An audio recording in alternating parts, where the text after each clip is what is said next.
6.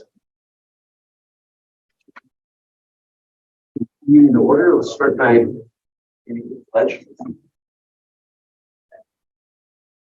Pledge allegiance to the flag of the United States of America. One nation, under God, indivisible.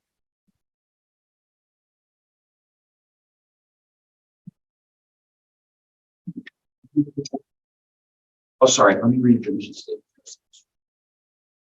Grounded by our history as one of the oldest publicly supported schools in Wisconsin, Mineral Point School District is the heart of a small community that educates and inspires our students for a bright future in the big world.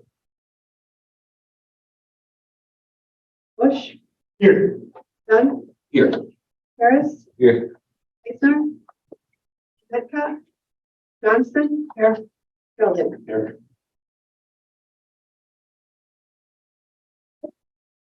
Okay. Well, as you noticed, Member Heisner is not here. She could not attend tonight. And Member Janetka is not here because he has moved out of the district. Has resigned from the board. So, for those of you following at home, board policy 133 is available on the school website. Instructs the board how to fill board vacancies. Mr. Wainwright, do you want to summarize how we got to this point, or you want me to just kind of further explain the board policy? And well, this time around was an educational experience, I think, for all of us. If the school enters an election cycle, then the seat is filled until the next election cycle. So in November, the school district needs to notify the county how many seats are up for re-election. In November at that time, there were 2 seats up for re-election. We notified the county and the election board as we're moving forward. So that's how we progress into this. Once that deadline comes in November, we're now in this election cycle.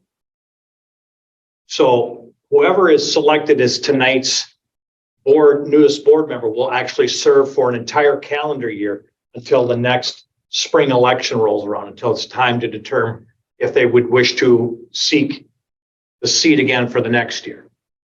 So technically, yet there are still 2 seats open for election in this April ballot. We have in board policy, 60 days to fill the vacancy. So we're within that 60-day window. I know a question has come up several times, and I even asked the same question myself.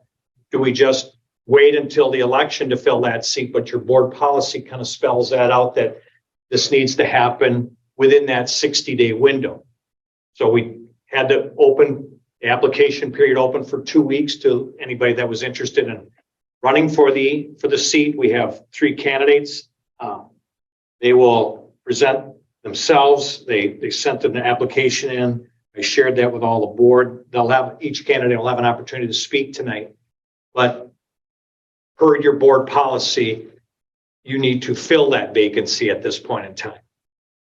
So, and I was also under the impression that the seat would be filled basically from now until April. But because, as I said, we are in that election cycle as of the end of November, when the school had to notify the county, we're in the election cycle. So they will fill it for 1 complete year.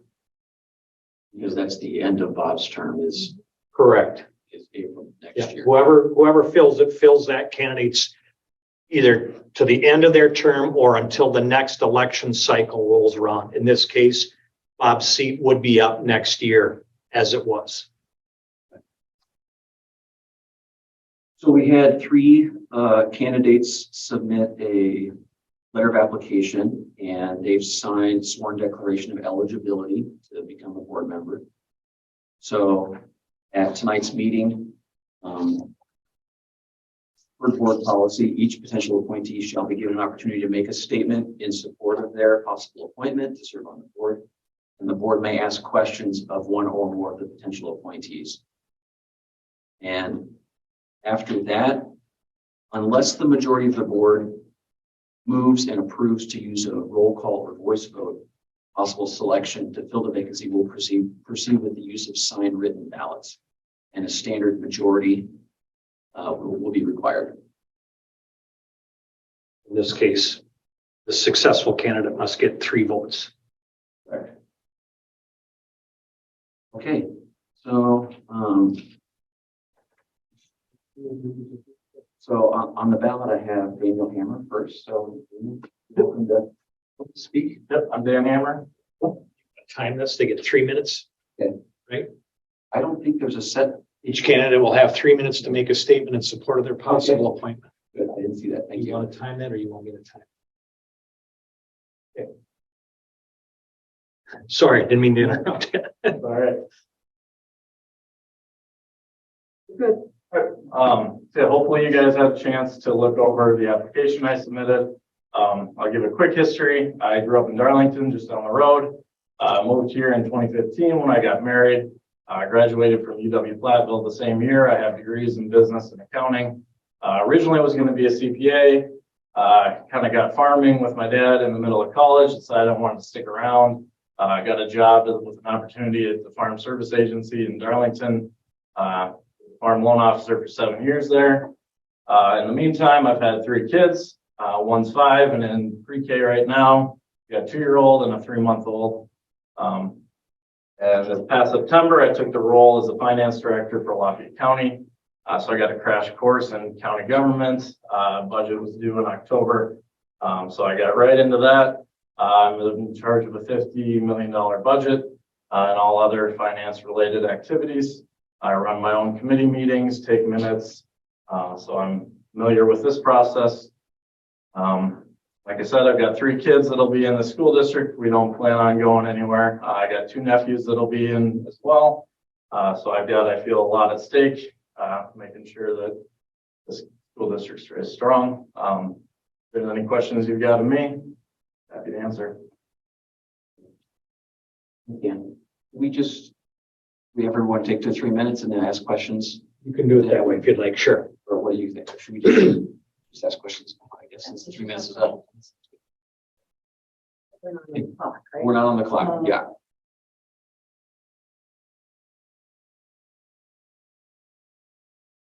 Or is yours for it if you'd like? If you have any questions for Mr. Hammer? Okay, I just got 2 questions I've been thinking about for everybody. So unfortunately, you get the hot seat. The first question is just what aspect of public education are you most interested I think as far as the public education, the biggest interest I'd have would be the finance portion, the back end of it. I think I've got a lot of expertise in that area. I'm familiar with how governments work. It's all kind of rolled into the same thing. So I think I would contribute there. That would be the most I have. I've got 2 sisters that teach. One taught for nearly 8 or 9 years. The other one's 15 and still teaching. I feel like I've got input there, good resources and familiarized with that. So I guess whatever the topic of the day is, I feel like I've got the resources as well to be able to contribute. in? Then the second question. I'll say this the long way the first time and maybe do an abbreviated version the second and third times, but I think it's important. We've been talking about it at the board, and it's important for the community to understand that we're facing a budget shortfall in the coming years, worsened by state legislature's reluctance to approve more money for public education, despite an $8 billion surplus. And this is in the face of rising inflation, which affects all of our employees in the district. So, what skills can you bring to this board to help us navigate those waters over the next years? I mean, I'm dealing with the same thing at the county. So it's all, we went through it with the budget process. So where can you cut? Where do you need? And where do you come up with that shortfall and prioritizing the things that to ensure that you can have the proper education for your children, but as well as be responsible to the taxpayer. So it's a balancing act, and I think I got thrown into it this year, and as I continue in my role, I'll gain even more insight into that. Go forward.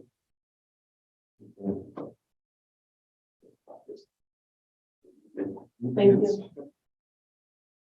One quick question. How do you,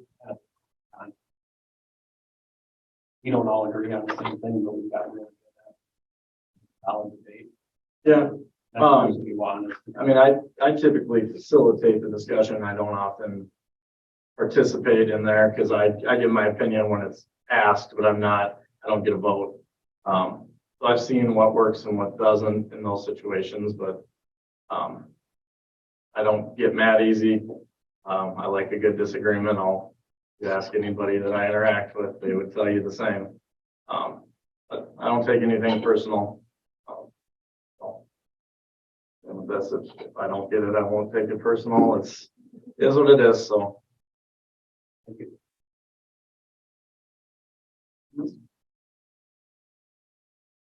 Thank you. All right, next on the ballot is Rachel Bergstrom.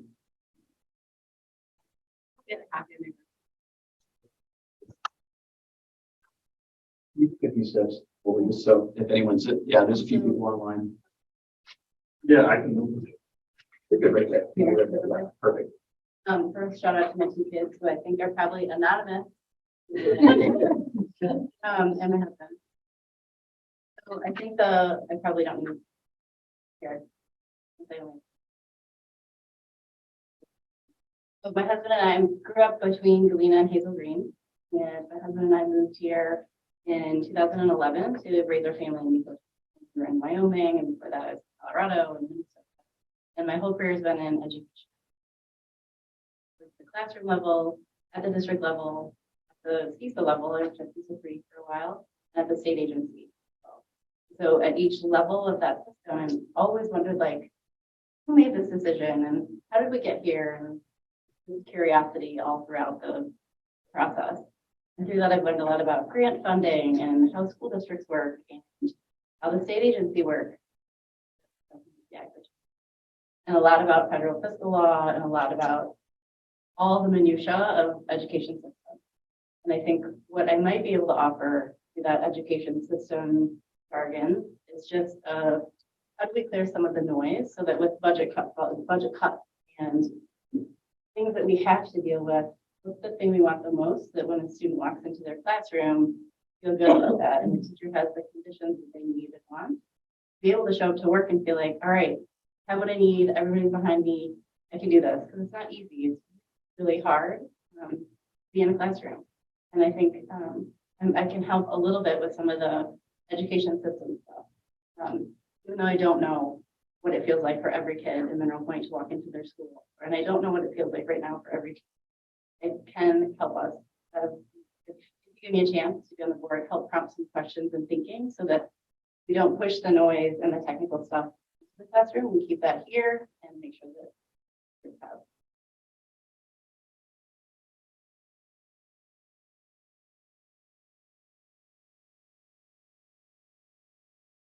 You want to start with your questions, Will, just to be fair to the. I was gonna let Justin go first. I don't think I'm gonna ask this. No, you're not gonna ask.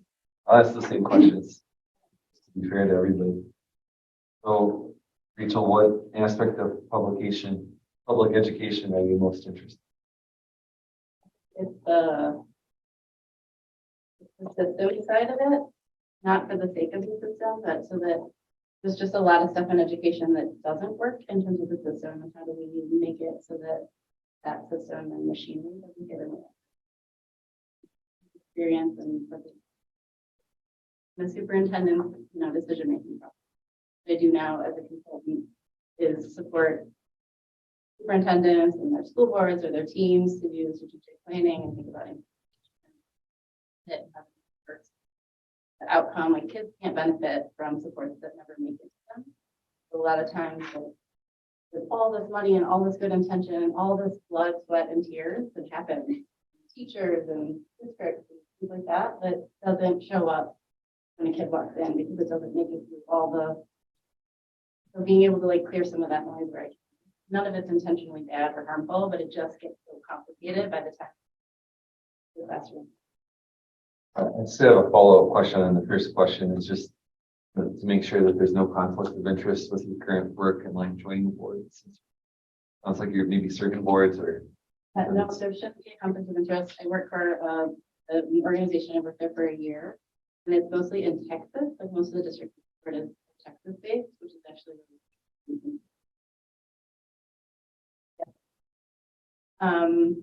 there's not with my current job, unless there's something that would be conflicting from your perspective. I didn't see anything in the statute. No. Second question. And I serve on the board as well, that from time to time, like it's potential, like we had one of our board members who tour for us recently, and so you just don't, they're not part of the decision. So like if we were ever to hire a service or something like that, we would just any board member we bring on has to like declare the conflict of interest and stuff outside. There is one. Second, I'm not going to give you the whole question, but you heard it the first time about our budget shortfall. So, what can you bring to the table for this board to help us navigate that over the next years? I think and it's more the policies. So the school funding code in Wisconsin is complicated. I think there are they don't use it really well.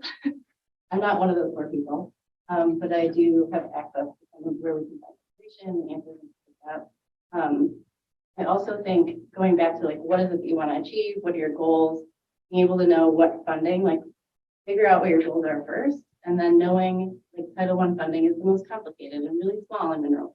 I think there's one staff member.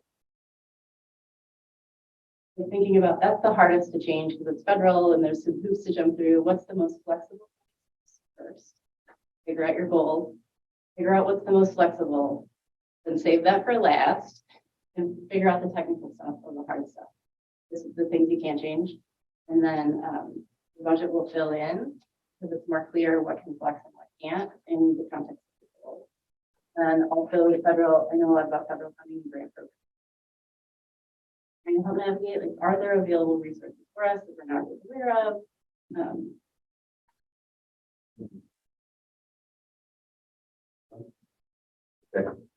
I'll ask the same question again. What's your approach in handling conflict? Board member kind of has their own priorities. How do you manage all that? I think it's really important, kind of similarly to like not be attached to my own personal emotional side of it.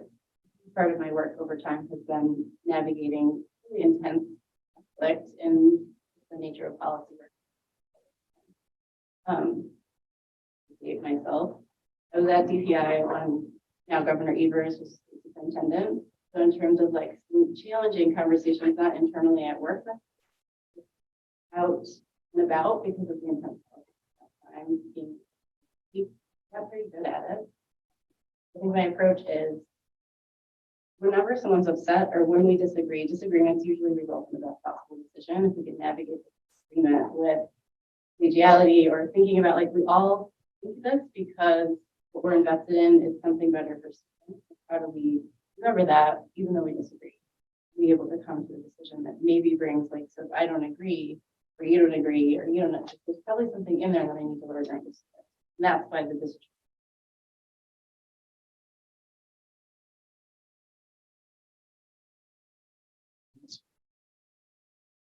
Thank you. Thank you.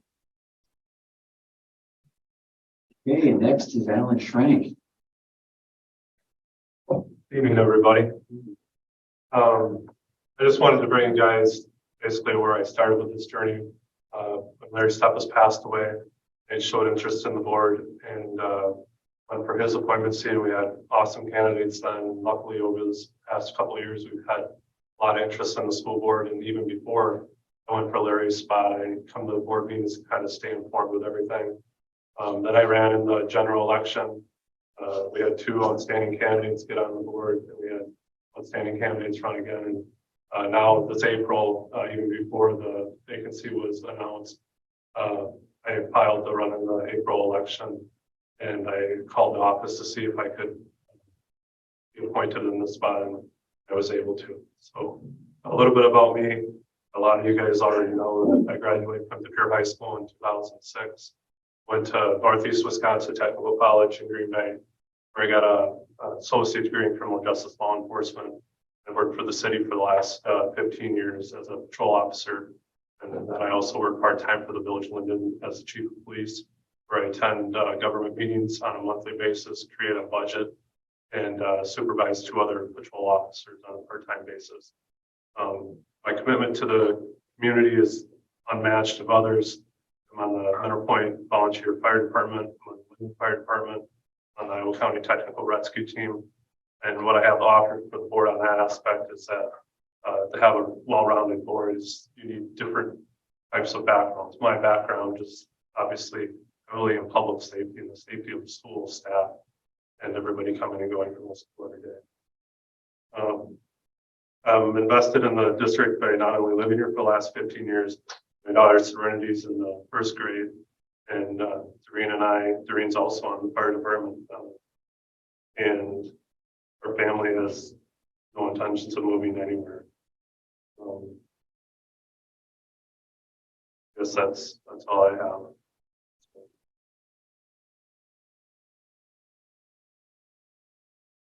Right away. Yeah, All please. right. Well, yeah, we should be well prepared. So first question, what aspect of public education, are you most interested in? So the aspect of public education I'm interested in would be making sure we have the highest educated staff to make sure our students are getting a good education, and making sure we have the highest school report card on an annual basis to show that the community is getting a return for what they're investing in taxpayer dollars.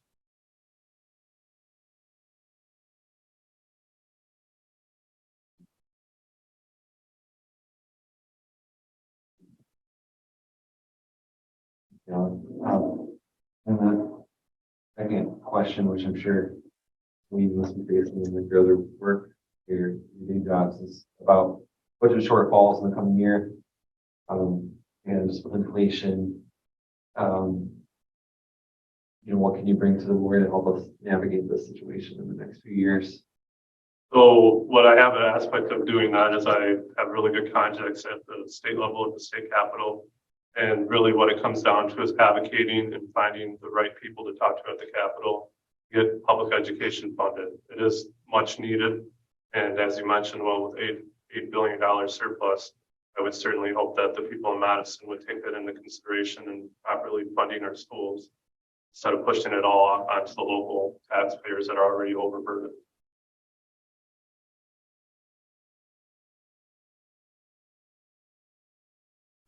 So same question around conflict. Mhm. I do in my job. I deal with conflict every day. Unfortunately, people don't call the police just because they're, most of the time happy to say hi to you. So how I deal with conflict is that actually I have advanced level training in crisis intervention. So I'm one of the crisis intervention trained officers. I actually will intervene for mental health or people that are in crisis to de-escalate the situation. And that comes from 15 years of experience in dealing with people and knowing people in the community. Like I said, I live in the community. I lived here for 15 years. I'm invested in the community. I know the people. And I would like to bring unity on the board, make sure that, again, the board is well balanced in all aspects of life. Also, I'm on the peer support team.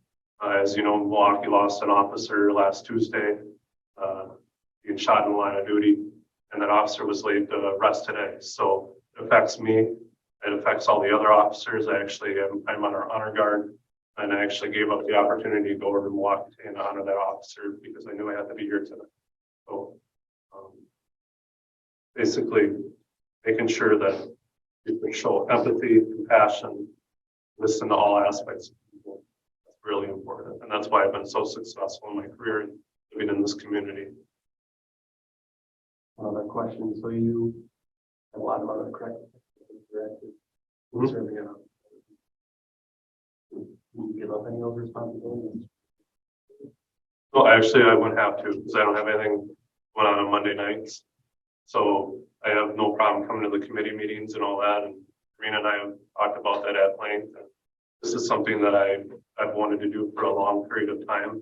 And I just hope that you guys, take into consideration tonight as a board and whole, what I can bring to the board, not only from the background that I come from, but also my commitment of showing that I'm serious about this by filing for the April election and not going away, unfortunately, keep coming, asked to be on the board.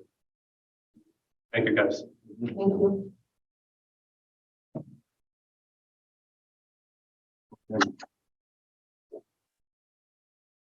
Now we go right to the, Well, you would have to do you wish to have a voice vote or a secret ballot? If you yeah, don't, thank you. So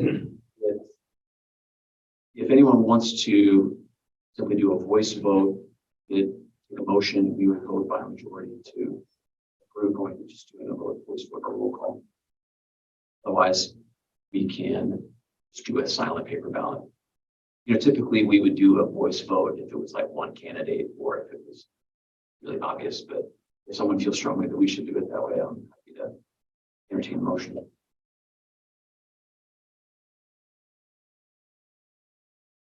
Okay. And I just wanted to echo something that Board Member Bush said about a year ago in December when I was sitting in the audience and I'd stood up, and showed up to come for the vacant seat or volunteer, for the vacant seat, and they could only choose one person, and it wasn't me.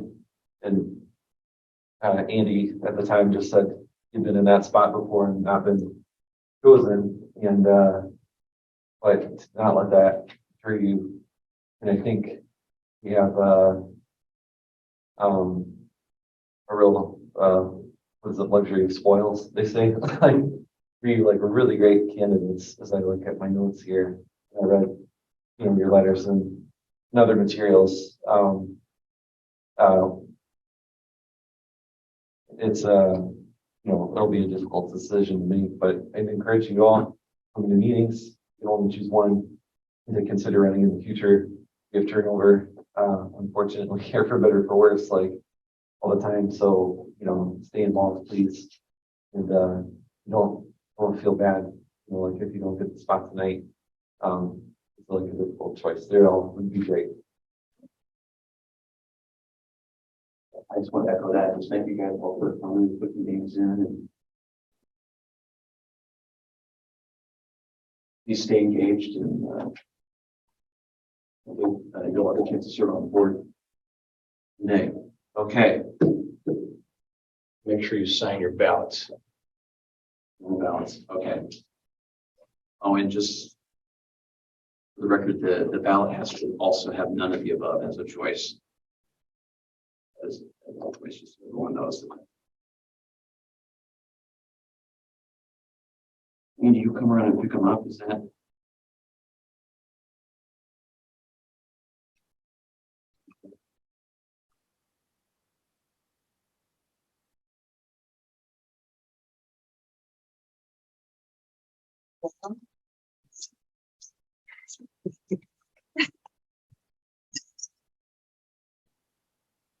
It's the exact same.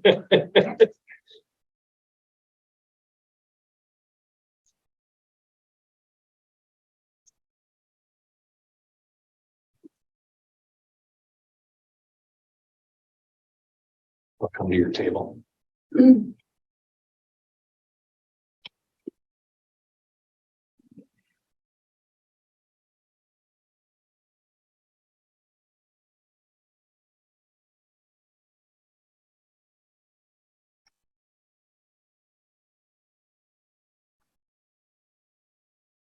Majority will do it.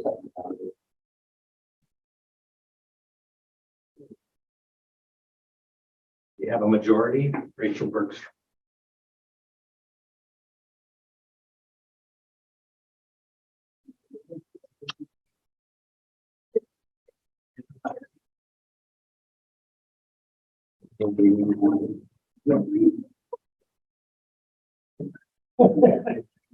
It's good or bad?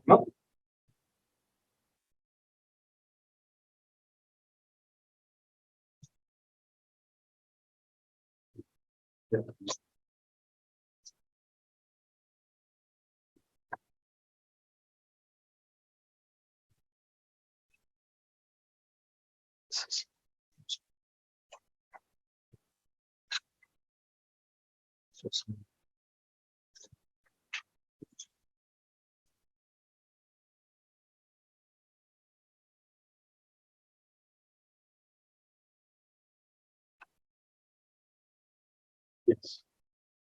That's stand for. You want me to call Howard? Well, I. You can abstain. We'll Just take the oath of office. Correct. I see.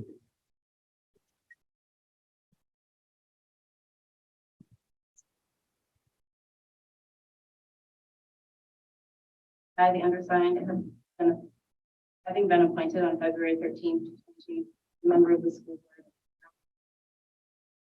having not yet entered upon the duties thereof, hereby certify that I am a citizen of said school district and swear that I will support the United States.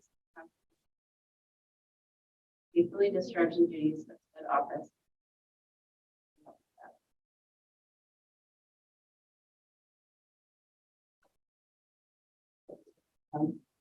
Congratulations. The governor and the president. This is my house. Congratulations.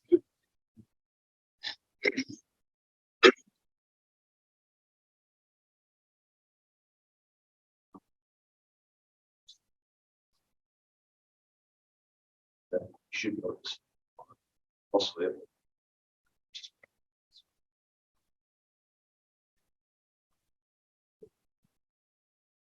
okay, yes, sir. The other thing is you will be receiving a Mineral Point email. So that communications board agendas, so it'll come through as rachel.bergstrom@mp.k12.wi.us. We'll be setting that up.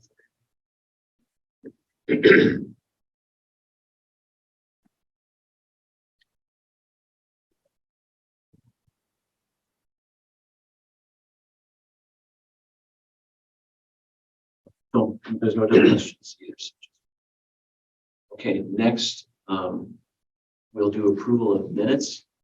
We have the minutes from the regular meeting in January, and we have the minutes from the last work session we had in January. There's not much on those minutes other than just saying that no action was taken, but Will wasn't there. Basically, we kind of finalized the first board priority about the retention of staff. We talked mainly about retention and kind of set out some action items for that, and then we kind of made a plan for a little bit of homework before next session. We'll dive into the second priority about safety for all students. So I can fill you in on the details. I was thinking about all of you while I was on vacation. Sure. Okay, so I'll take a motion to approve these minutes separately or together. I'll make a motion to approve together. And Winston Harris. Any comments or discussion? Did that homework come out yet? I haven't For the seen it retreat? Okay. from Jamie. For what next work session? No, I was gonna just see how the doodle poll for the next meeting turned out, and then once we set a date, I would, if we didn't get it from Jamie yet, I would just ping it. Okay. Okay. Johnston? Yes. Belding? Bergstrom? Bush? yes. Harris? yes, Eisner? Sorry. Done. Yes. Okay, next we'll go to communications. First, we'll start with board communications received. We'll go around the horn starting with Will. I received a communication. I actually was trying to think back. It feels like in this last meeting, it's been a long time. So, I'll have to like look at my email, but the most relevant or recent one was, parent who was, upset. And also just wanted to make, I guess, create awareness at the board level that, in their child's grade, there had been a birthday party held at school during school hours, which was unusual. And that, not all of the, kids of that, gender, which was girls, in this case, were invited to the birthday party. So, their child felt excluded, and there were some other parents who had questions about that, why there was a birthday party happening at school, which did seem unusual to me. That said, the parent was just trying to create awareness, and I think at the administrative level and board level that this had happened, and that was encouraging us, as we do our work around social and emotional learning, to think about like how we make a more inclusive environment. And wasn't looking for a solution or punishment or anything like that. So I appreciated that. There was wanting to make people aware that everybody always feels included here in their point. I had one parent reach out to me about the second grade. We talked about this at length and tried to provide solutions this year. And the concern is just about next year. With that class going into third grade, are we going to fully staff that grade or not? Again, this is something we've been talking about at the board level. We're very aware of this issue, and looking at the budget and how to deal with it.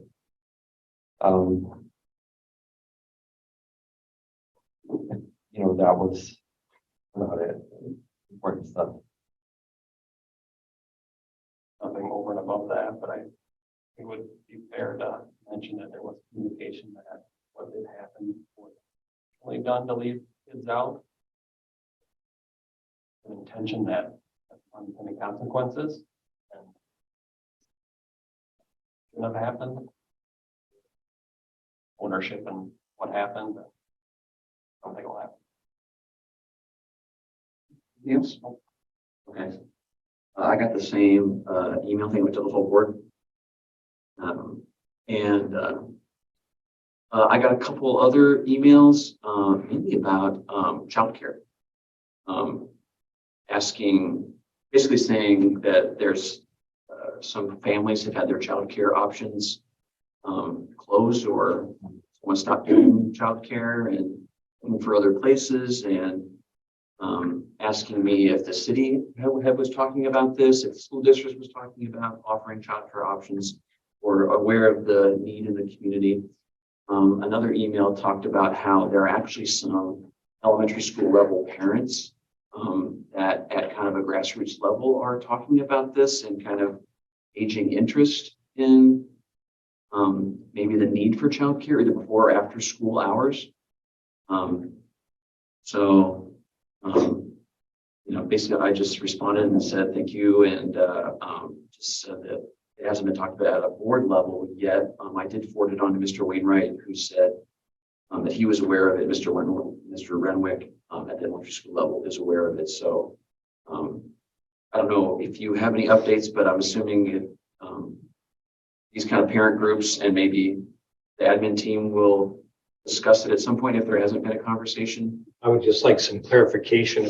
Are we talking about childcare from birth to 5? So they would need childcare all day long, or are they simply looking at, I need to leave town and I don't have a place to drop my child in before school, and if there was a place after school? And I see some nodding behind you. I don't know if anybody shared with you that reached out to you, Oh, I have, there's 2 citizen comments signed up to talk about after school here. I just saw the topic of concern. So there might be some clarification here. Okay. But, I don't think I got that level of clarification in my emails. Sure. Just letting the board know that I shared the issue with admin and kind of let you kind of follow up with that from there. That's all I had.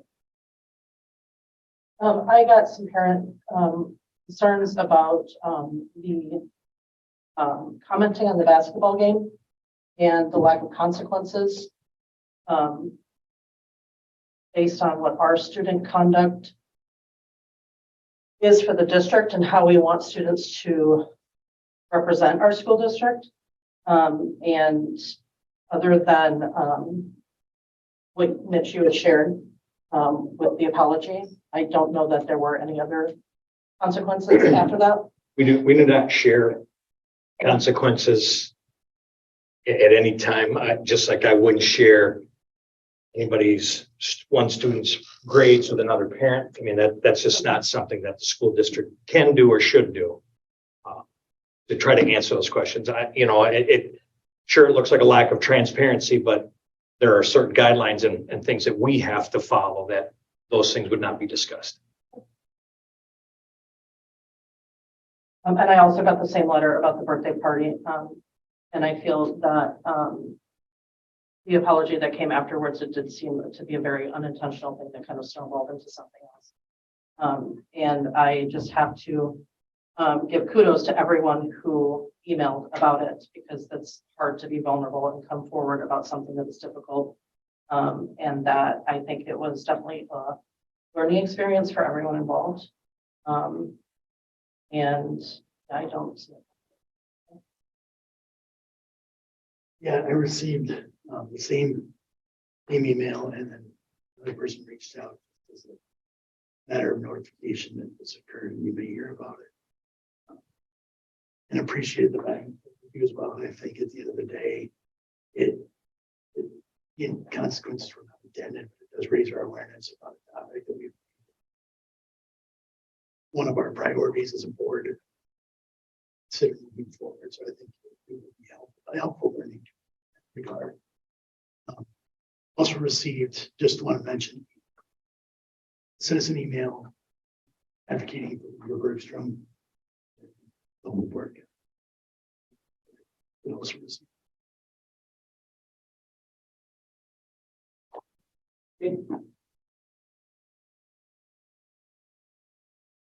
All right, we'll go into citizen communications. Just for review, you get 3 minutes, and just please state your name and residence. We have people signed up. First is Marina Severson. I apologize if I mispronounced that. Sure.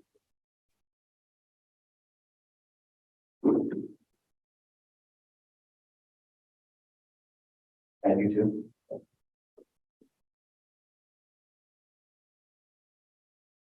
Okay, please take a step forward and. My name is Marina Stevenson. I live here in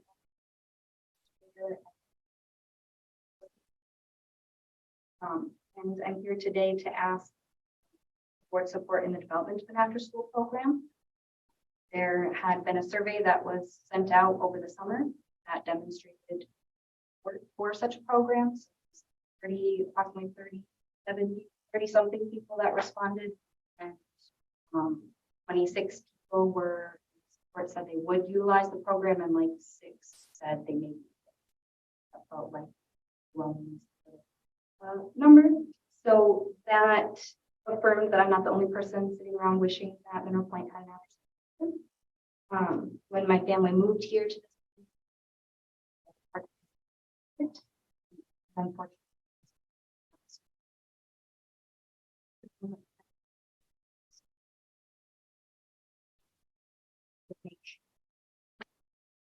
Oh, I didn't expect it to be like that. I'm just here to urge you guys to take it serious. I don't know lupus. I know I'm not. So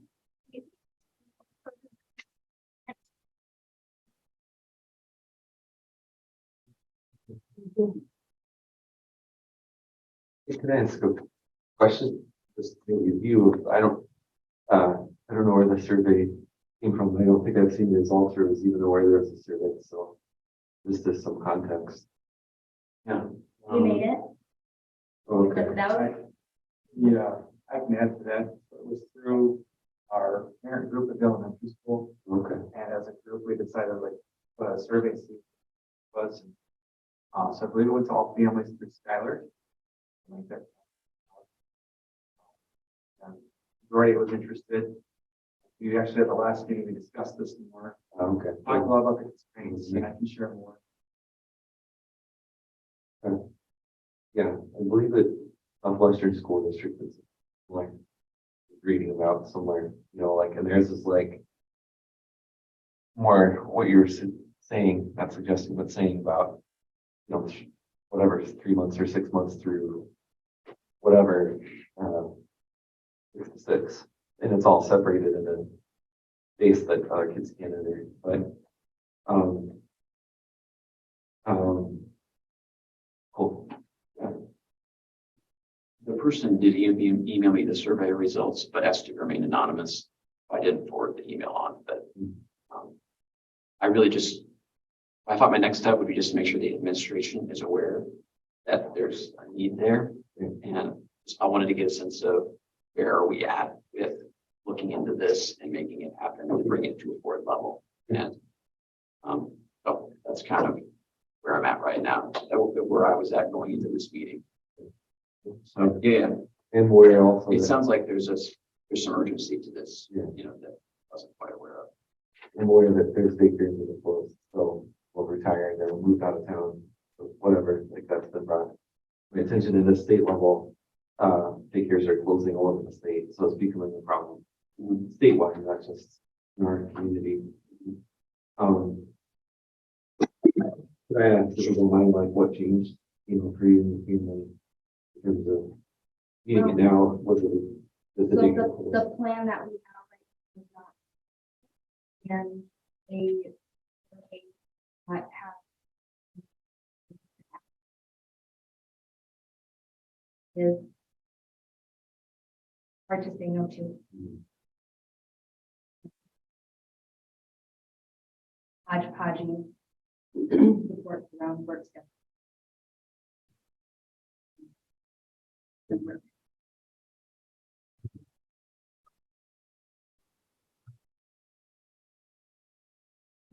I think the survey was set out was an after program.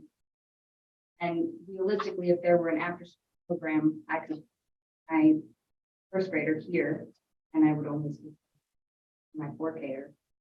And then my plan would bring my 4K-er back once they could be with an after program. Kristen, can I answer? Also, I'm desperately.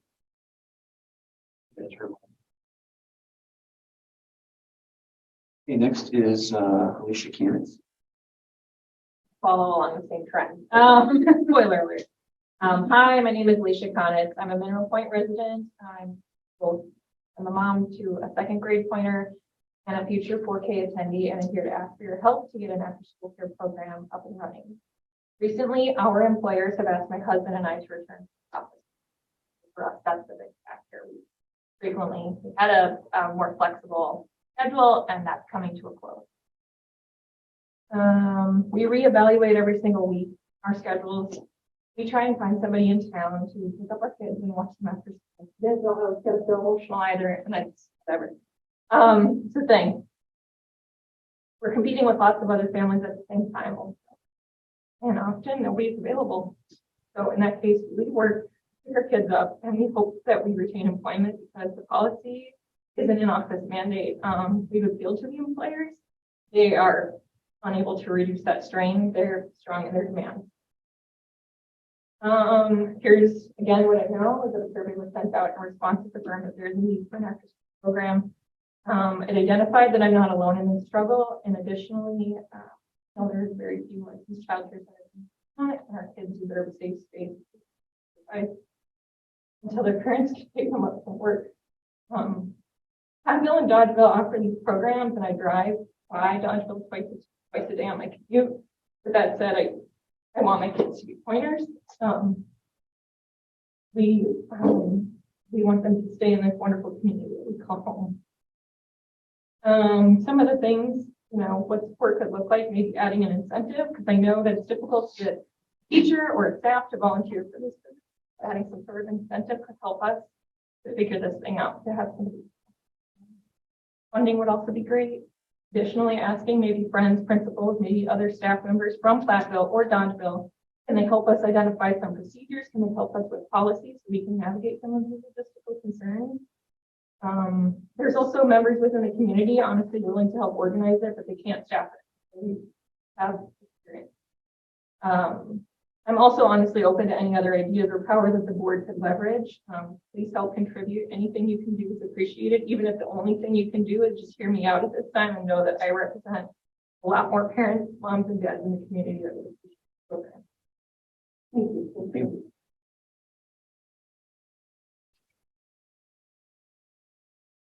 Okay, next is Alan Schrank. Oh, I just wanted to talk to you guys again. I talked about this last year and here tonight, so I might bring it up again. Going through this whole school board thing, I just wanted to let people in virtual land and everybody in general know that over 300 people that voted for me in the last election and my constituents, your voice is heard, and I will continue to advocate for you. Biggest thing I hear from my constituents is the unsafe school parking lot that needs to be addressed. Coming from a law enforcement background, coming from a police and fire EMS background, what is going on down at that elementary school parking lot is not safe. It's not sustainable. Parents are getting frustrated. Doreen got a hold of me, upset last week because she was in the line to go into the lower school parking lot for the parents to pick up. And another parent got frustrated and actually pulled around and cut her off.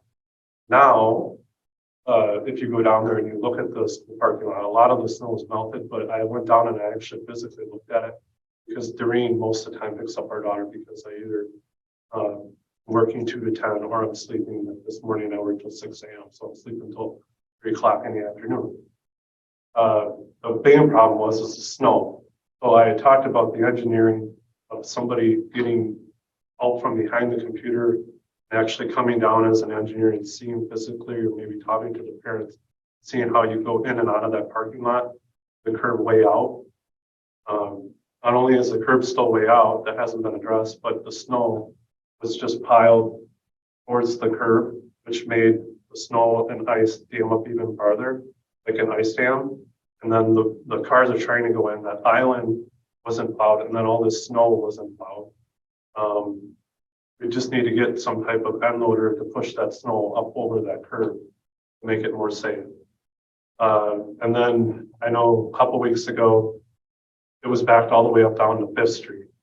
So I ended up just parking my car on Cawthorn and walking in to get my daughter from school. But it really needs to be addressed. If you guys want me to come to a committee level meeting or do whatever we need to do, I do have some ideas, which I don't want to take up any more of your time tonight because I know the board meetings are already on. But I'd like to go over those ideas. Again, I am running in the April election, and this is one of the biggest things that my constituents want addressed from the school board is the safety down at that elementary school. The other thing was today as I walked down to get my daughter from school, I was very disappointed to see that the flag was not at half-staff. Governor Evers had issued an executive order that all the flags in the whole state of Wisconsin were supposed to be at half-mast for Officer Jervey. It's really close to me because right here in this community, we went through 2 line of duty deaths last year, which I was a part of. See that flag not at half-staff and what that means to me. It's really bothers me. So if you guys can make sure that the flags lowered when they're supposed to, I'd appreciate it. Thank you. Alan's point, what I've noticed, like dropping my kid off, is that more and more people are starting to drop their kids off at the front door. Like today, somebody pulled up on the wrong side of the road and let their kids out of the minivan, like right under the sidewalk. So it's kind of getting floppier, or at least it was today. I noticed like we usually park and we walk for a while just to have some time together in the morning. So Alan, I appreciate you volunteering, and I think maybe we do need to do that, actually physically go down there and like talk about some of these ideas, because it's really not great. Like it is a tight turn in the winter, just makes it harder. There's ice and snow. I sensed that there was some momentum on this the last time you brought it up. But I guess we haven't really gotten anywhere because I haven't seen changes either. And there's not even a stop sign when you're coming out of the parking lot. I noticed. So people kind of like pull into the street, you know, I feel like there needs to be a better system and it probably wouldn't cost us too much money to address it and get it fixed. So I appreciate you volunteering, Alan, and we can figure out which committee. I guess it's Justin. So, okay. You do that. Yeah. Keep bothering him, please. We'll get it done because you've been talking about this a long time. And, you're with law enforcement, you're with the fire department. We respect your opinion and like, you gotta get it addressed. Thank you, Beck. I'll just add something. Snow is a huge issue. And I have not been down there lately. Is it still up against the curb where it's coming out into some of the parking spots on the side? Well, I didn't go down there today because I walked from, I live over on Village Street by Lane. So I walked, so I only went to the main entrance door, number 1. But I did go in the staff parking lot last week, and it's an issue in the staff parking lot as well. And we just need to take an unloader, a skid steer. I'm sure somebody in the community has one. The district doesn't have one. Go up to the curb and just push it over the curb because it's an issue up above in the staff parking lot as well. That seems like a pretty immediate thing. It might be ice dam now because a lot of it's froze, so you might have to get it during the middle of the day when it's a little. Thanks. Thank you. Just lastly, I assume Alan, that was Alan's mistake about the flag. I've seen the flag at half staff. And I just want to apologize on behalf of the school district for that. And we'll take ownership of that. And Mitch, we'll just make sure we've got a good system in place. And I know it wasn't intentional taking the tree. It was done in intentional disrespect. It was a communication error of some kind that occurred. We'll figure that out. And last year was painful for all of us. And I was out of town, but I heard about the shooting in Milwaukee on my way to work this morning. And, you know, our hearts are with you and the police departments all across Wisconsin, and especially Milwaukee. Thank you. Appreciate it. It's fine. Your turn. Cyrus Heisner. I have 3 children in the school. I have 1 8th grader. I got 2 6th graders. I am the responsible party of the birthday party.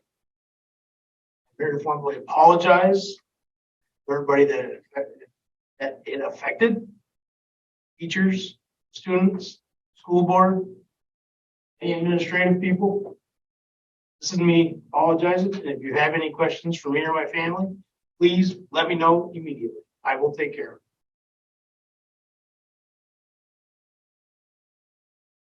Thank you for your time. Thank you. Okay. If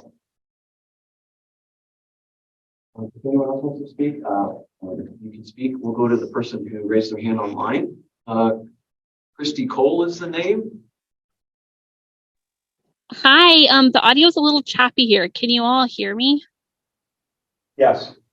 Okay. First thing, I just heard what that last parent said, and I think that's fabulous that you're modeling an apology for our community and our students in school. So I wasn't affected by that, but I think that's much appreciated for you.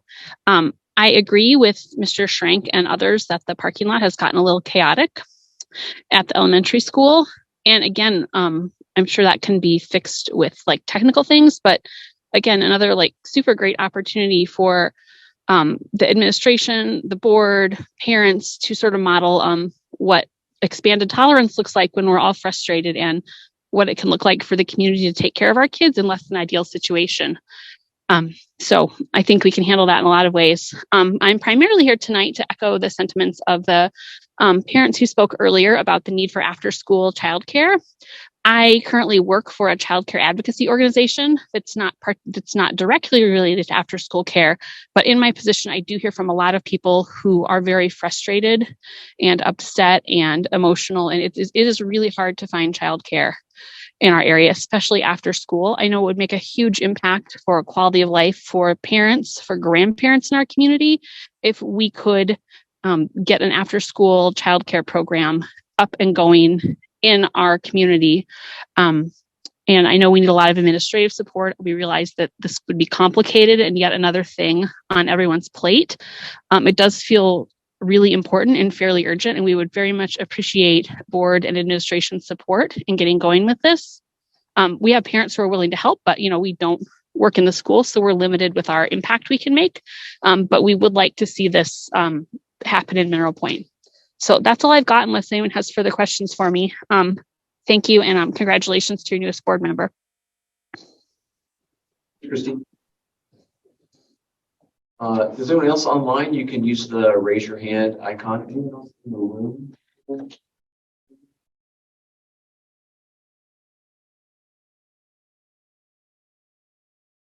Going once, going twice. Okay. Mitch, could you please reach out to Platteville and Dodgeville and just see, get a synopsis of how they run those programs and how they fund them, whether it's fee for use or whatever? Platteville is pay per day or by week.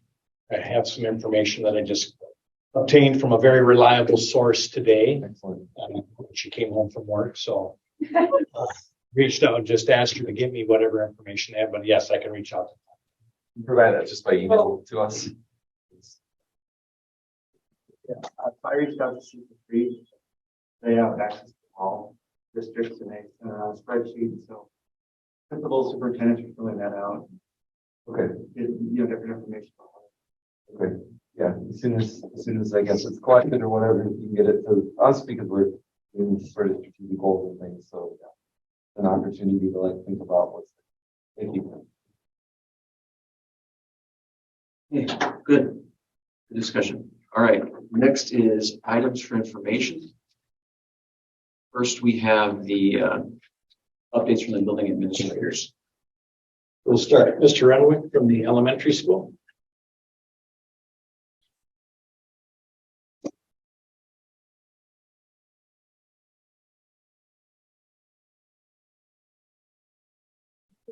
Can you start in reverse order next time? I'm tired of listening to Mr.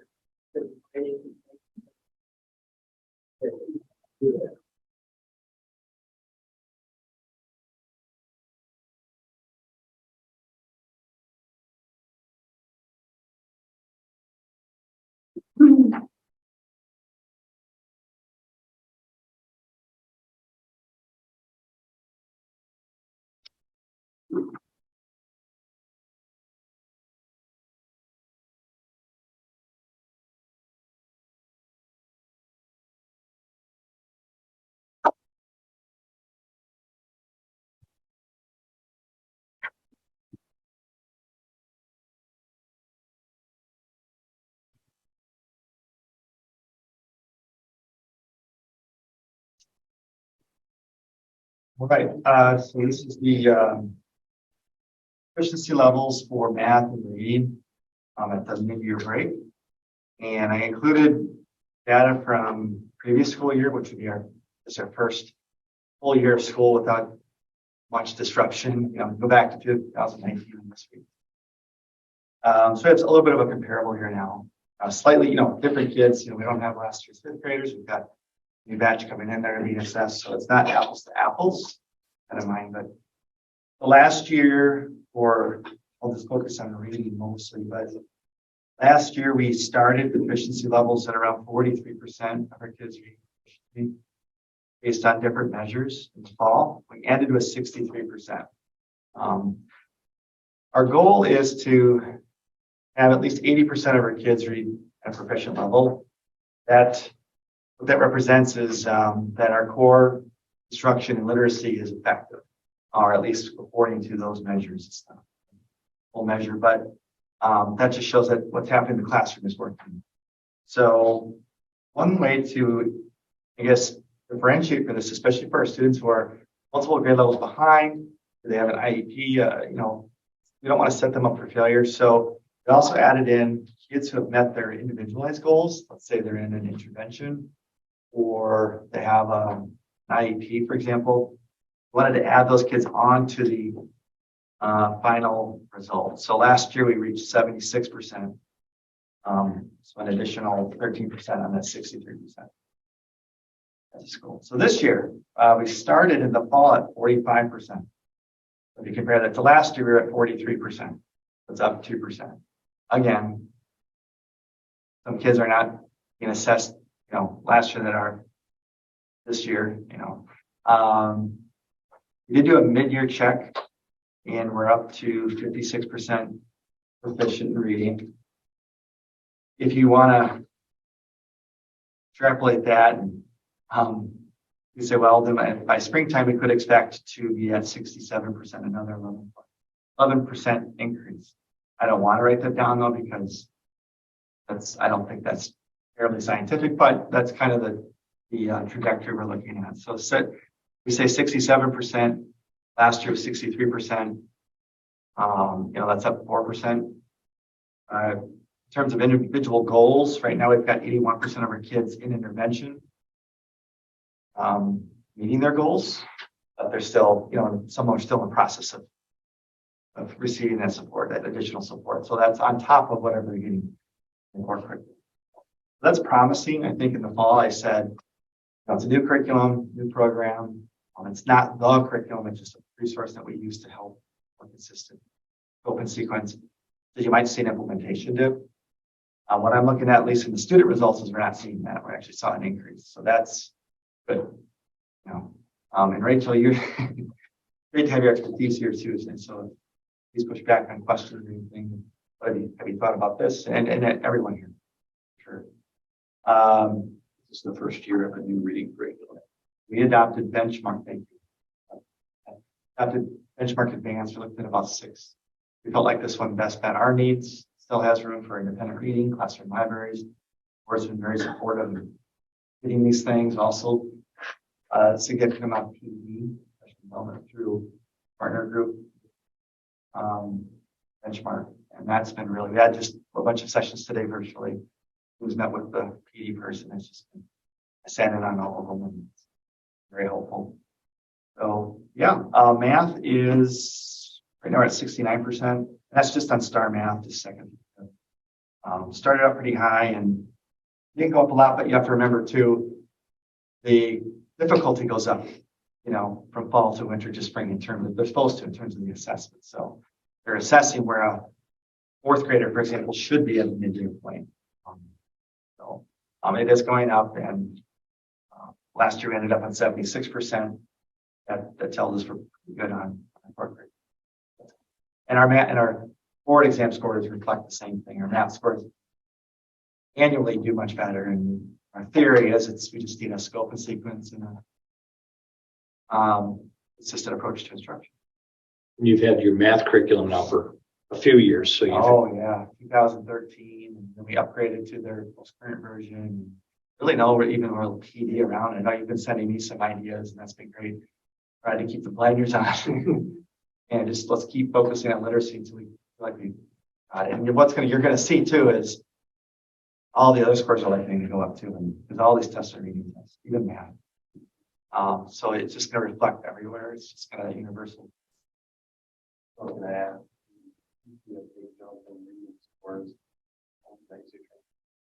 Yeah, it's just at a PD session in a conference, and they talked about the relationship with that.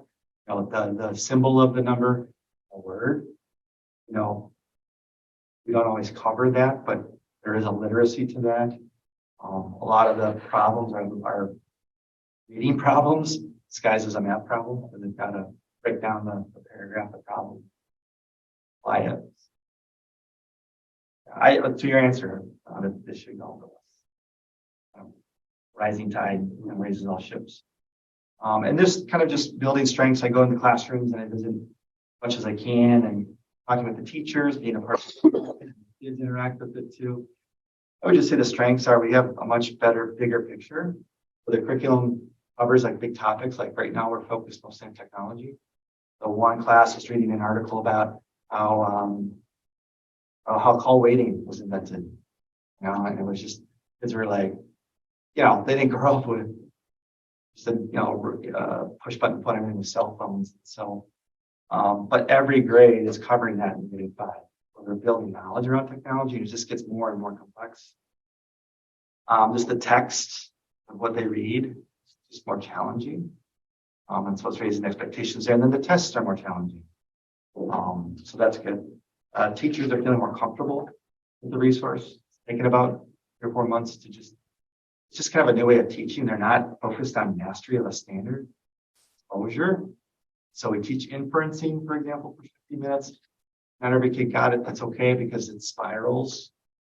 That's one of the areas of growth is just to keep reminding teachers 10 minutes or 15 minutes, stop, allow kids to work on it on their own.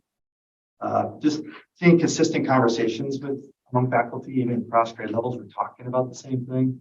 We had a framework, but we didn't have like maybe a core resource. And so that's just helped strengthen communication. So we're speaking the same language in terms of literacy. And then I just noticed engagement with kids, especially all of the kids, but especially some of our more advanced learners, I guess.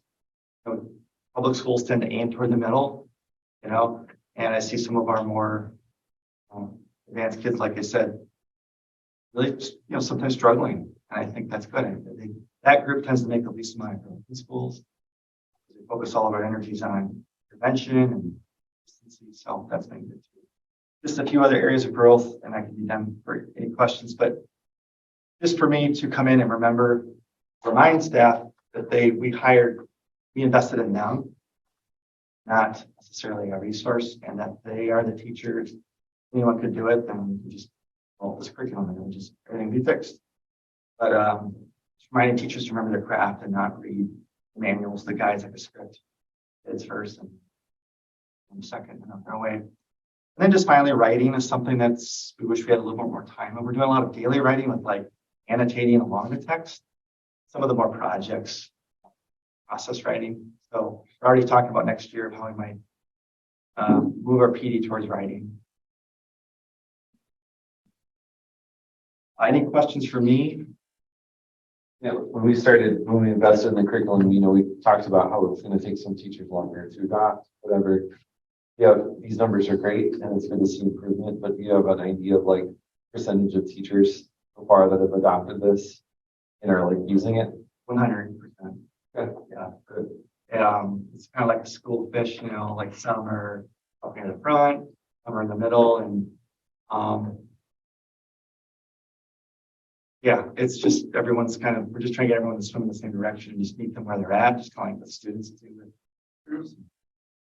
It's not so much adding on, it's kind of letting go of our past resources. That's been, as an educator for 23 years now, I can imagine it takes time, just a lot of conversation, but everyone is using it, everyone's learning it. I can attest to that just being in the classroom. The K through was up 14% all the winter, and I was anything stand out in the younger grades working better than the other grades that you applied? Well, so it's one assessment, DIBELS. It tests kids' ability to decode and to recognize blends and things like that. Doesn't assess like comprehension, whereas the other assessment assesses comprehension and understanding. That's part of it. And then at the K2 level, it's about word recognition, language comprehension, but we still want to add in the engagement. And so I would say also too, younger kids just from K2, their reading just explodes. I mean, it's the amount of growth those kids can do at that age is amazing. We had one kid barely reading letters and able to pronunciate some sounds, and now he's second grade reading level, which is pretty cool. As kids get older, though, all about more like complex thinking and constructing multiple responses. Like it's not just one way to understand a text, there's multiple ways. And one thing we like about this resource is it doesn't pick the correct answer, it's construct a response most likely way to understand this text. Good question. Obviously, the reading's been a focus, with the new curriculum. Any things that you're looking to change to improve, the growth in the math? Oh. I mean, I don't know what your ideal, your end of year net proficiency individual goal number is, whether it's 75 or 80% or whether it's higher than that. I don't know Right. as a principal where you'd like to see those numbers, but they're not where you want them. I mean, it'd be nice for us to know where you do want them, and then if not, what, and just specifically in terms of math, what do you think? 80% is Be done where better. 80% is where we want to be. Last year at 76. Mhm. I'm pretty healthy. I really worry about partial attention and focus on most things. We have talked about math and it's something we've discussed. So I'm gathering that kind of an indirect strategy would be, if the literacy improves, then the word problem solving in the math will improve. And then I'm sure a lot of these math tests are a lot of word problems too. And some operational, some story problems. There might be some opportunities there where we can, well, then once we get more comfortable with these sorts, take some of those same strategies, apply them to math, and offer some PD around. We have some PD built in with a resource. Yeah, there's definitely some opportunity there. any other questions for Mr. Renwick? How's second grade going in transition? I think so. When I've been in there, it seems like lower stress. I feel like we can just not play whack-a-mole where constantly tending to kids' needs and just boring. Focus on. So just you just spread that out and press it well. Did you see that you moved her from 5th grade Yes. half-time to full-time 2nd grade? Yes. So she is full-time. We have another student coming. Also got some significant. Who would have predicted it? It's just it's all right. But so we just want to make sure we're keeping things fairly balanced. We have, I think, 43 right now. We'll have 43 soon. Started at 39. One student may be accelerated to 40, 42. We're going to wait and see on that. Haven't decided on it. Just for head count for that. The additional support that 5th grade was getting, they're no longer getting, or are they getting it from somewhere? We got to take it away. And it was like first. They're doing okay. They're. It was nice to have her, but I love to clone Maddie and have her up there all day too, in 5th and 1st and other areas. Is it something that we will need to keep an eye on as the year progresses? But second, With 5th grade? I think so. I think we'll be okay. But I'll follow up with them and just see. Just ask. I feel like by this time though too, they've established those relationships. It's going better, but again, I'll check. You're okay,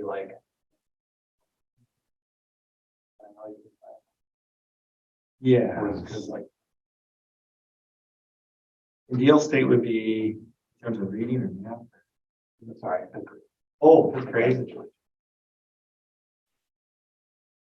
Because the assessment only assess how they do on the assessment. And some kids have test anxiety. They didn't include one kid in these numbers. You see them actually perform, and then they go on the assessment and they vomit, and it's not who this kid is. And so nice to have some alternative assessments, but I'm not going to put any more on the teachers either. I like what secondary doing with Zello and portfolios. Always been an interest of mine, and how can we represent kids learning in different ways beyond a single snapshot. Does that program go out for the one? I've not seen it at that level, but again, that's something I think down the road we can talk about once we feel comfortable. That's the direction we want to go. Like a staffing level and the grade being okay, like.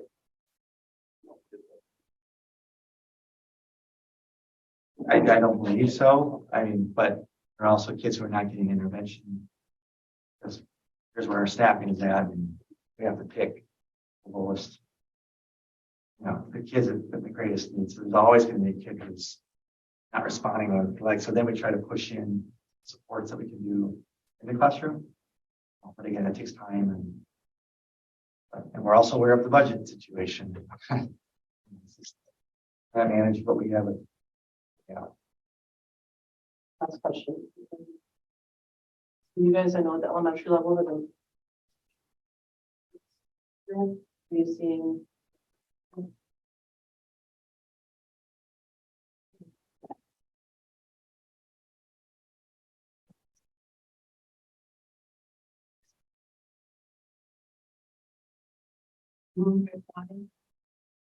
I think the response is, especially the sources of strength in the classroom. And I've heard nice things. And then when screening results and those things, they align really well. And we've been able to, the number of students that are getting either seen in small groups or individual.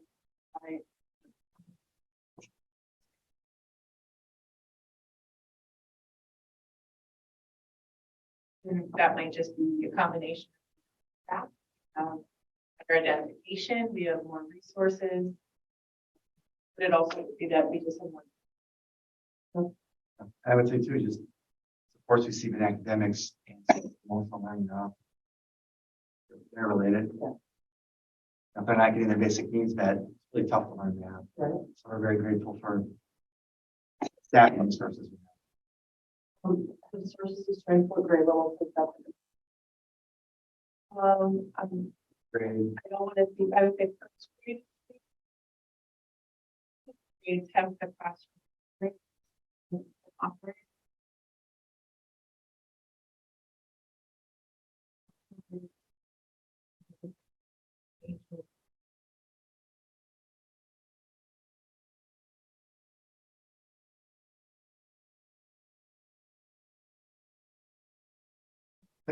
Thanks.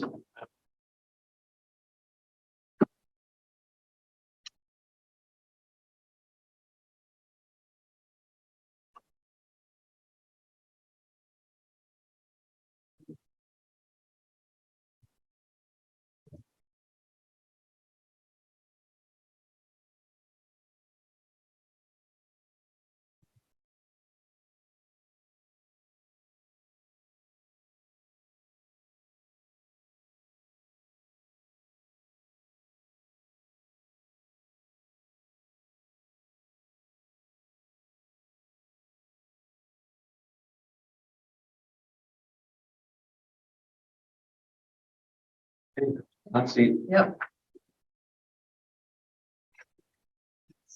You're a pro. Yeah. So this packet has our reading and math star scores from the fall and the winter. And on the first page, if you look at our sixth grade reading from fall to winter, they have improved at every level.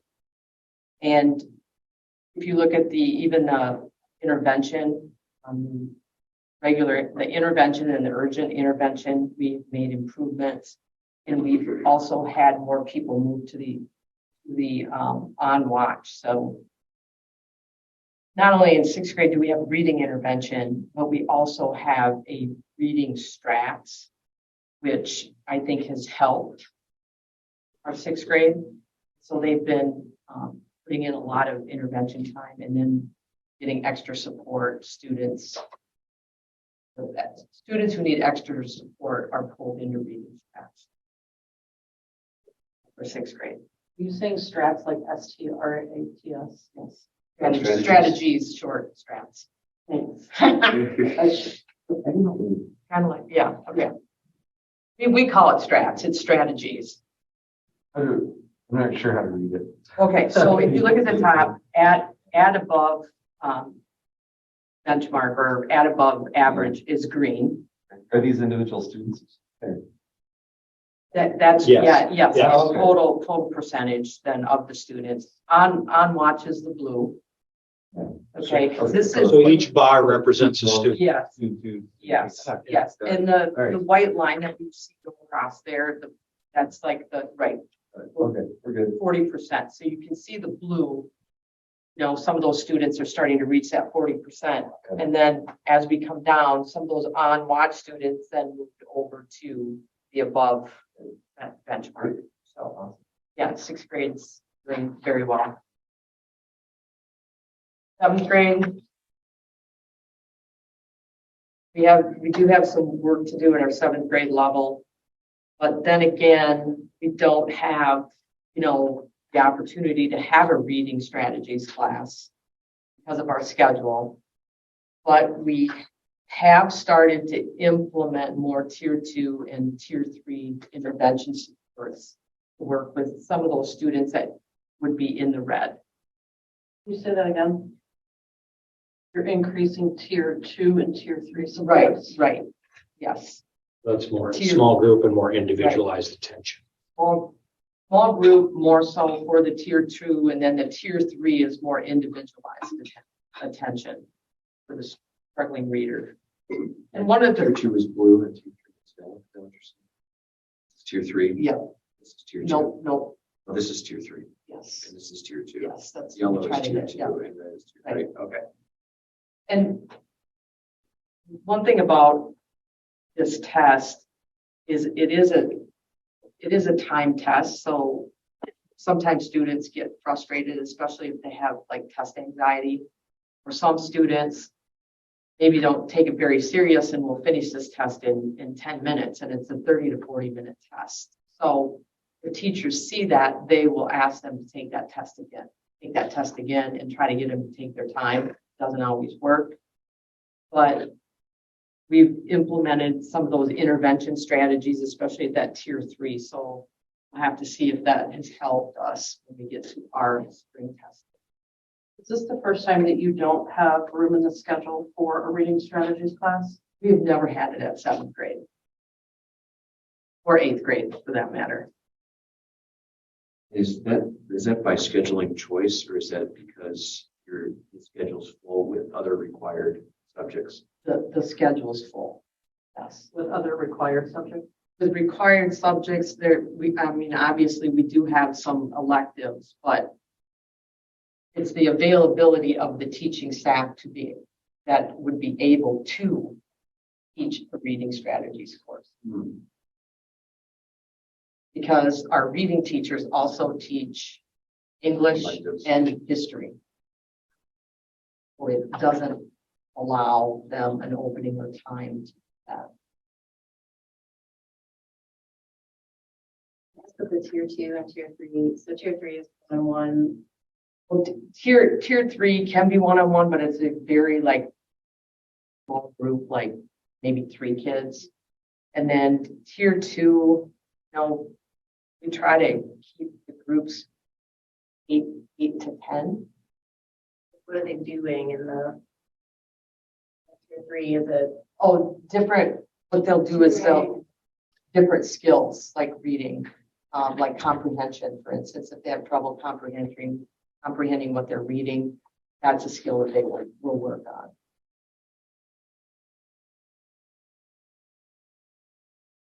So your goal to improve these numbers, especially for the tier 2 and tier 3 students, is to try to find time for more group work and more one-on-one sessions for these students? How are you going to do that? Because I'm hearing the teachers aren't available. Right. Yeah. So does that mean you don't have enough interventional assistants? Or- I would say we don't have enough interventionists in our district. At the middle school level? Or at all? District-wide would be my opinion. You think? Because middle these- you have school to is the most under- urgent need? Well, you have to understand that these struggling readers, especially if they're in eighth grade, they're moving on to high school. Right. So, The need But- travels.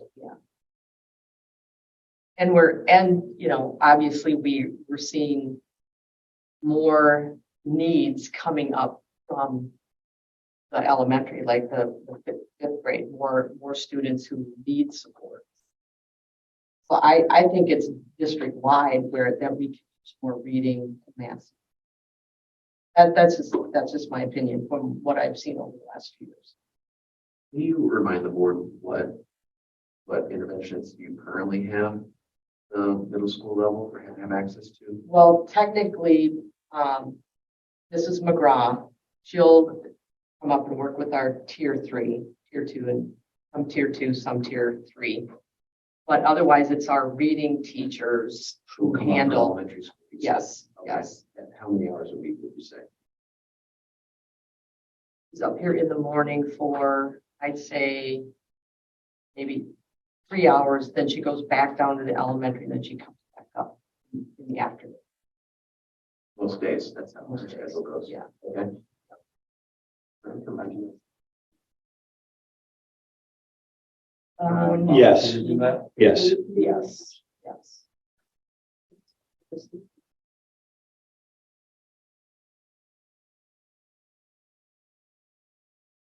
That's it But, for interventionists? What you have?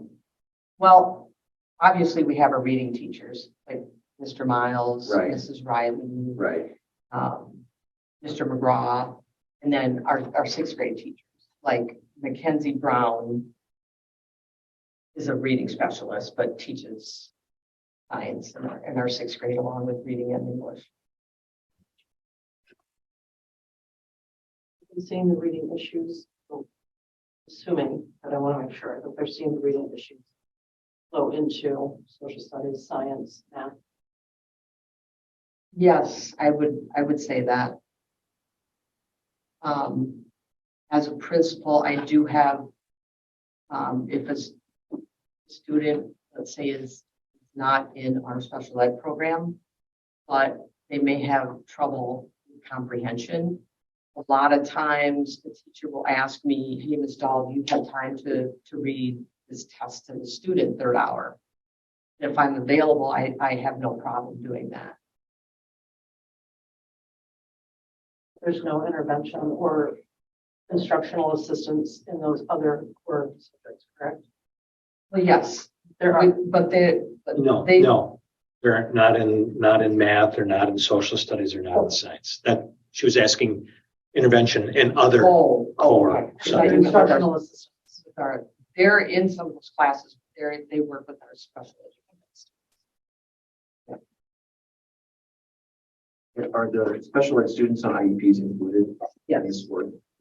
How long have you been in middle school? Long. Well, It's my 10th year. Okay. Feels like a real broad question, just to help me understand. You feel like the needs are becoming more, Yes. and why? I know that's like a tough, broad question, but it's the kind of question we should be asking. I think at the board to like understand why or what's happening. Angie, help me out here. Have we seen an increase in?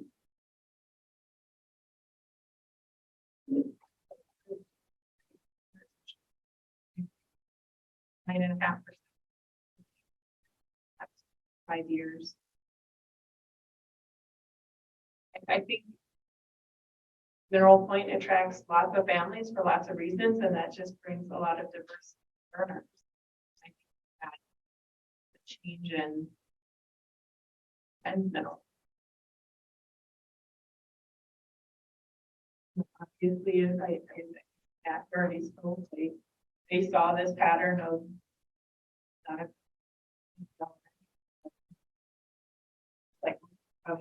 you know, if you notice, third grade was not making reading advances. So now they're at 15, those two, but I think overall, the trend here has changed. And would you say that's like open enrollment, that we're open enrolling kids with more needs, or that's families moving to the district because we have Population to? in general around lots of areas. That's anything, right? It's just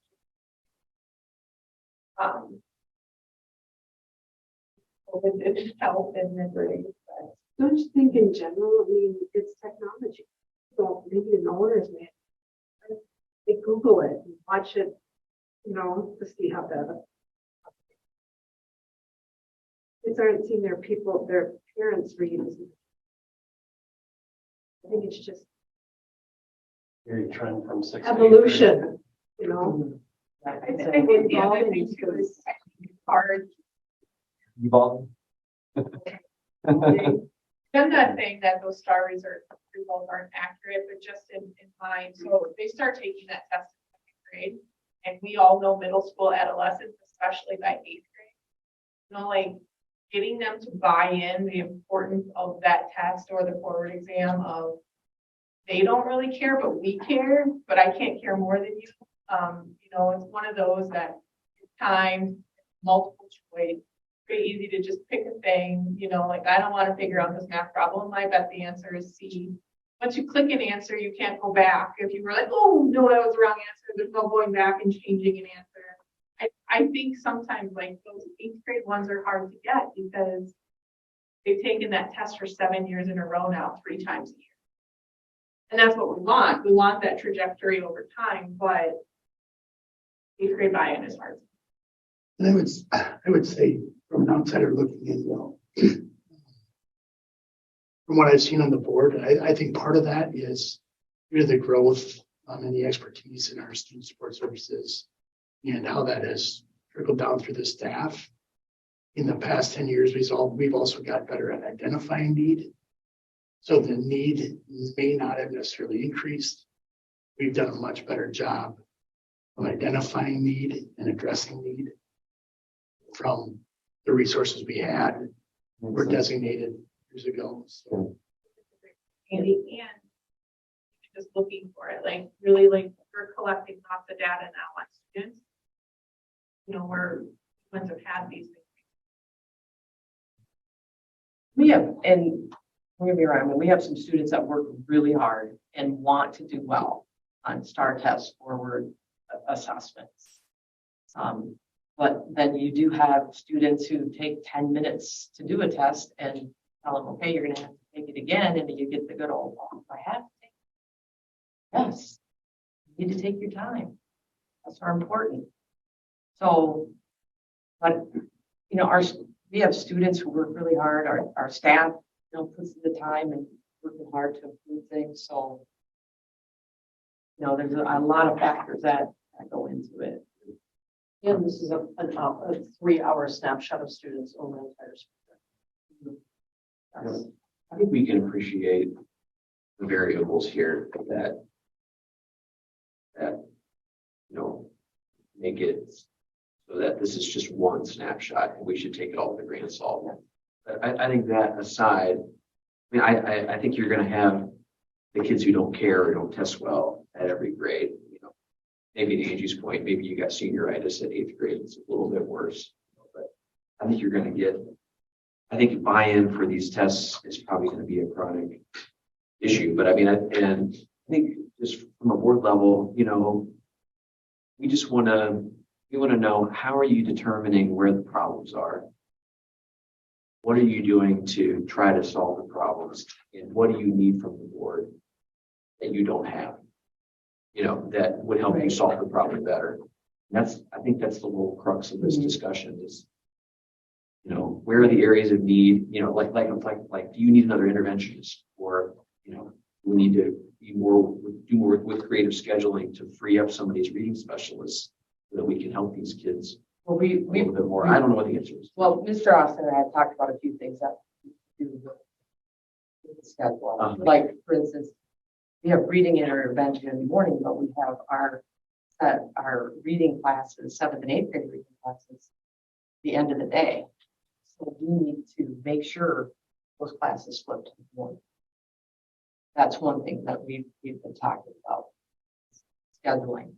And I know that the teachers, when they are working in their reading classes, Brooke, she works really closely with them, they're narrowing down. Where, like I told Rachel, like say an area is comprehension. They'll focus on that. So they're narrowing down skills of specific students that need more support. I do want to talk to my staff to see if there are other areas of curriculum that they may want to explore. Help intervention. Your staff got support from CISA 3 at the beginning of this year, Yes. correct? Are they Yes. continuing with that support throughout the year? With CISA 3, we're taking that information and we're implementing it, and we're still we still talk about it at our PLCs. Yes, we want to get some of those ideas in place before the forward exam.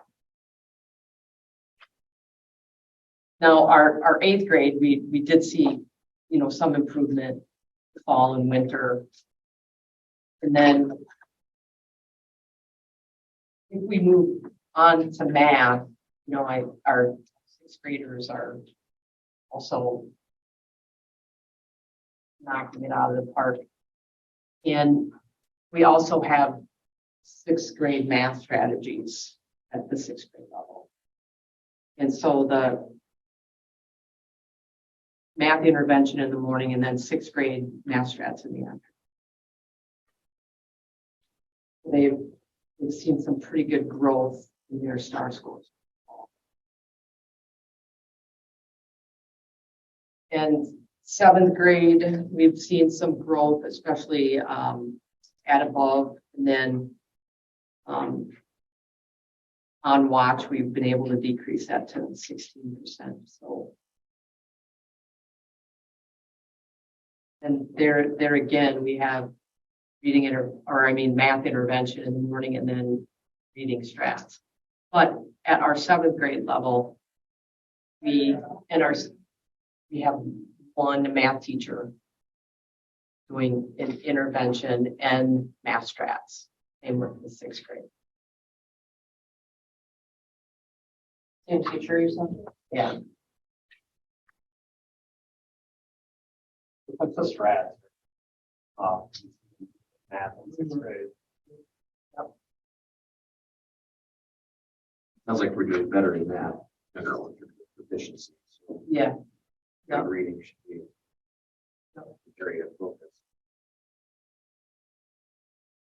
With the winter, 7th graders and it was sort of things where when I look at winter 2020 or above. Yeah, I think that also has to do with some students who have been in our math strats. They really increase their scores. Yeah. Yep. I think what you said, Erin, is true. When we look at the elementary school numbers that we got to, so math is pretty strong. Reading's not. We invested in this curriculum in the elementary school. It's going to take time to come up, but we should see improvement.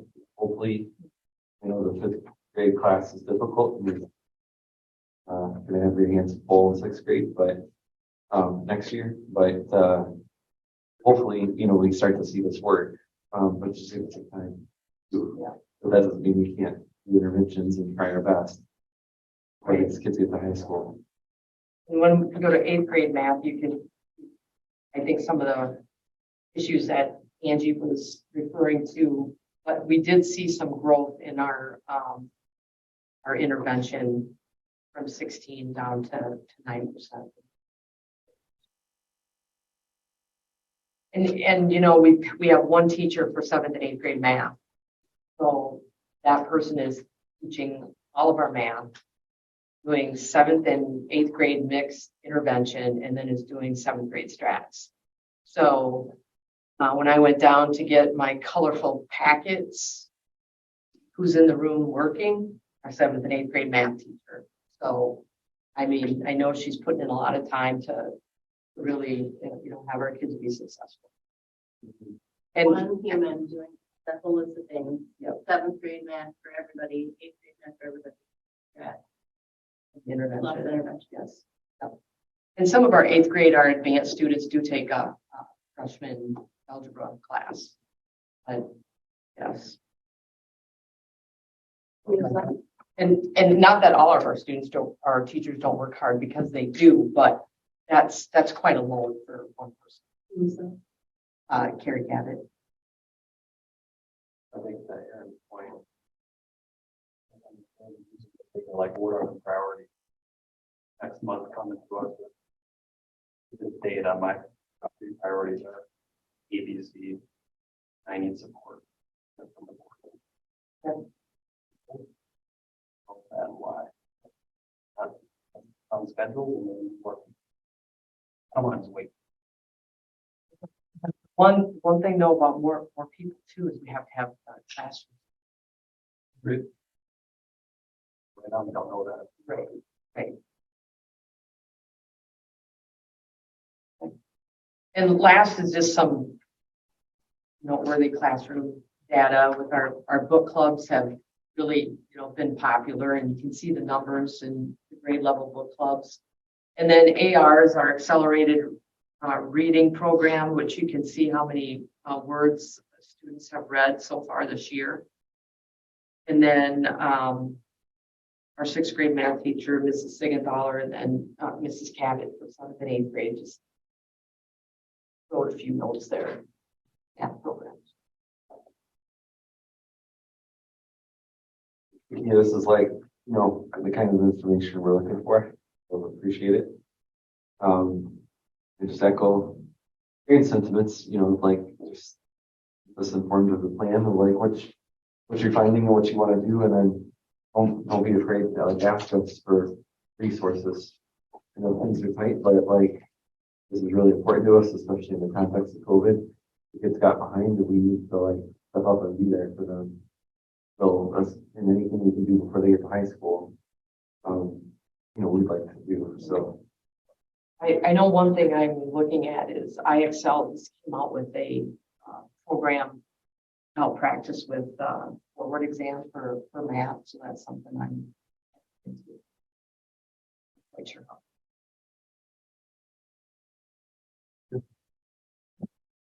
Thank you so much, Victor.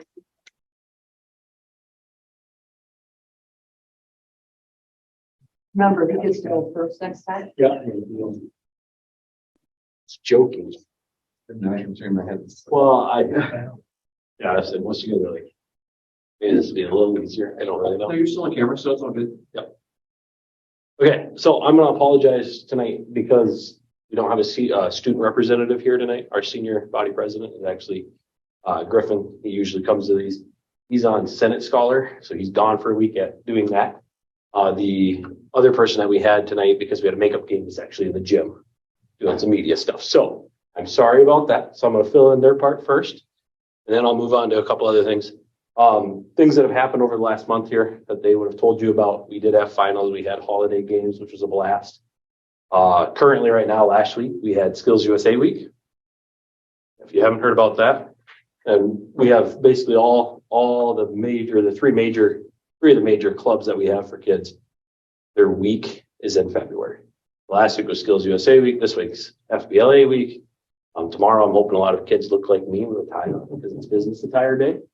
Last week during Skills USA, one of the favorite things to do is find the Care Bear. So it's Mr. Carey's face on a Care Bear. He hides it, writes a riddle.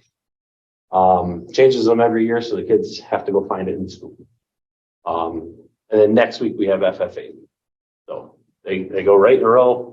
A lot of different activities during lunch, different things that they can do during that week. But a lot of fun stuff. Upcoming, we have our Health and Wellness Day. That's in March on the 22nd. That is something that our counselors are working on. Just so you're aware, we talked about this at the beginning of the year about doing kind of like a mental health.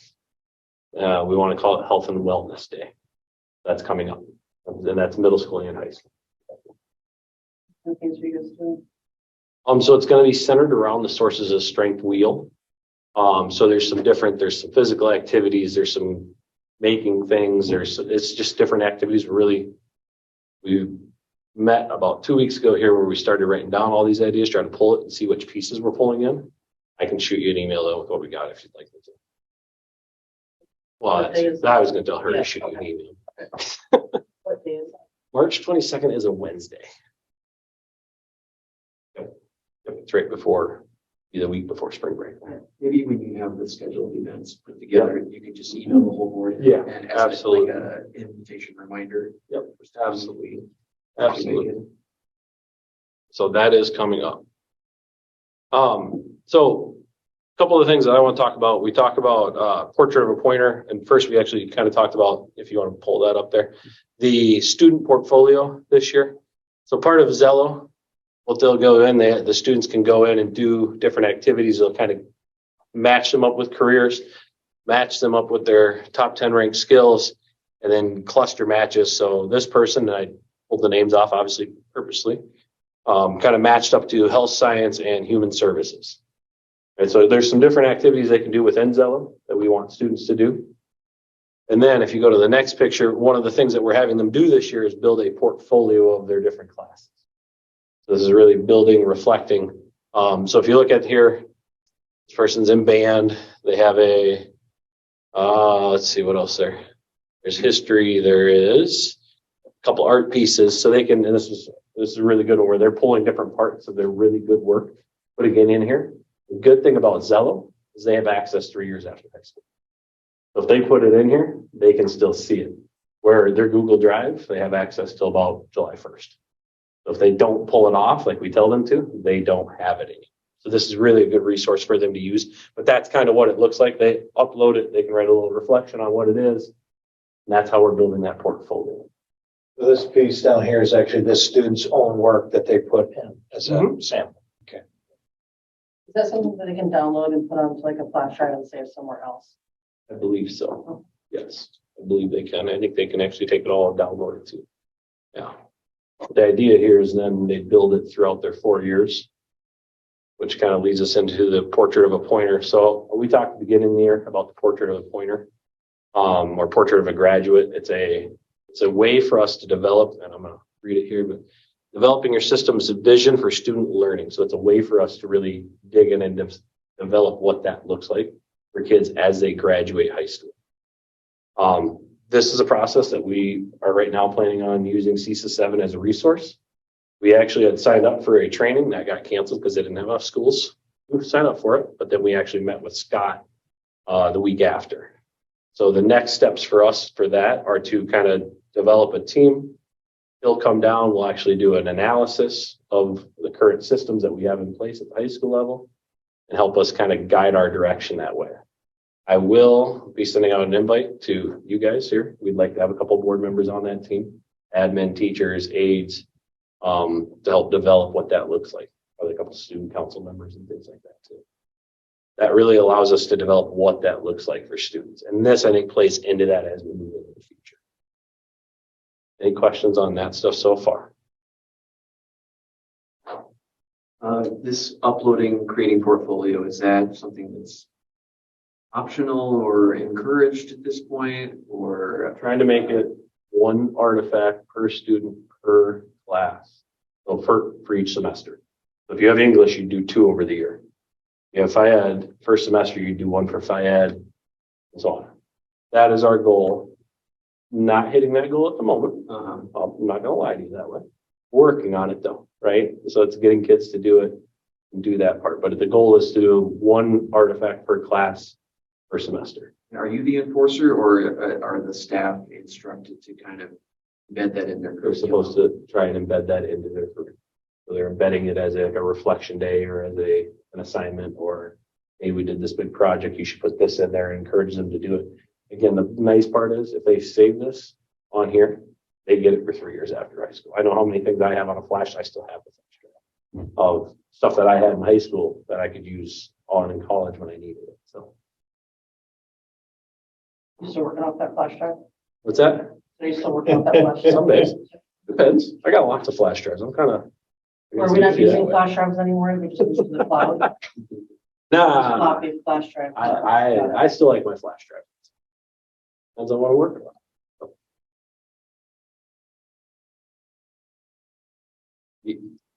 Any questions on this? Again, this is the initial stages. We're working with CISA 7 to try to start that process.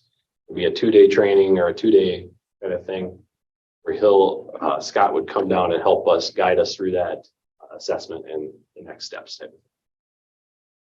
Which you understand does come at a cost, just like everything else. Just summarize for the board what exactly a portrait of a pointer means. The portrait of a graduate is what this is based off of, but it's really digging into what you want students to walk away with in order to be successful when they leave high school. So the skills behind that, the overarching skills of those. So if you were to Google it, you could see different ones. They look different for each school. But sometimes it's about problem solving. Sometimes it's about, now it's escaping my mind here. Various skills though, so critical thinking. So it's those types of things that you want to make sure all kids are able to do by the time they leave. It may not be able to solve a calculus problem, but they can be a problem solver in order to be successful. It's those overarching skill sets that we want all students eventually probably across the district to move forward with as they work on what the future looks like. Does it incorporate like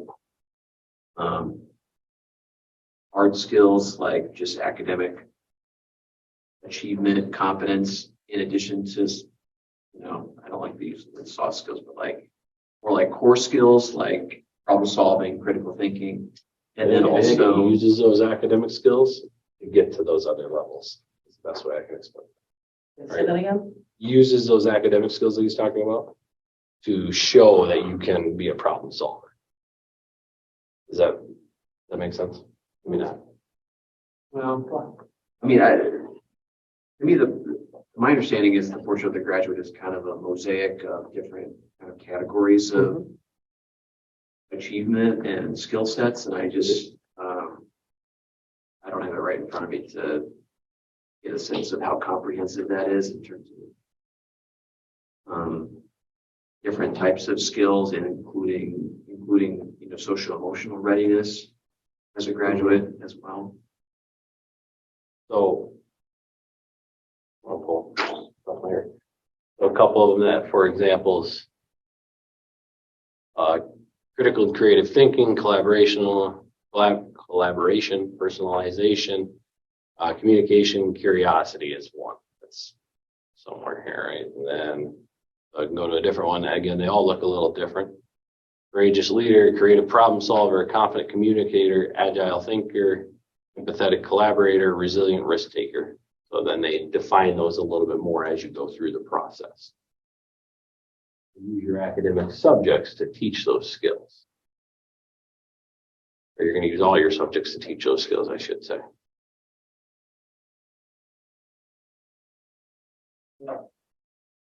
Any questions on that? Visual. Kind of looks like that, but that's a different one. So each kid will create their own? No, it's one as a district we develop what that looks like. I participated in like a survey that you sent out at some point, and I approached it from like what skills I felt were like missing employees that I am getting that are coming out of high school, college. And so those are like skills, right? That's maybe don't have that we need to develop in school. So I think what I'm understanding is that you're kind of collating on that all into something for our school that's maybe unique to our district. And then those kind of skills that are missing, you're talking to the staff about, hey, we're missing these skills, and let's incorporate those. How do we incorporate this, right? So that we develop this so that down the road, 4 to 5 years from now, and I assume this will keep changing as well as times change and different skills are needed. Am I summarizing that right? I would say yeah. Okay. Well, these students are being taught these.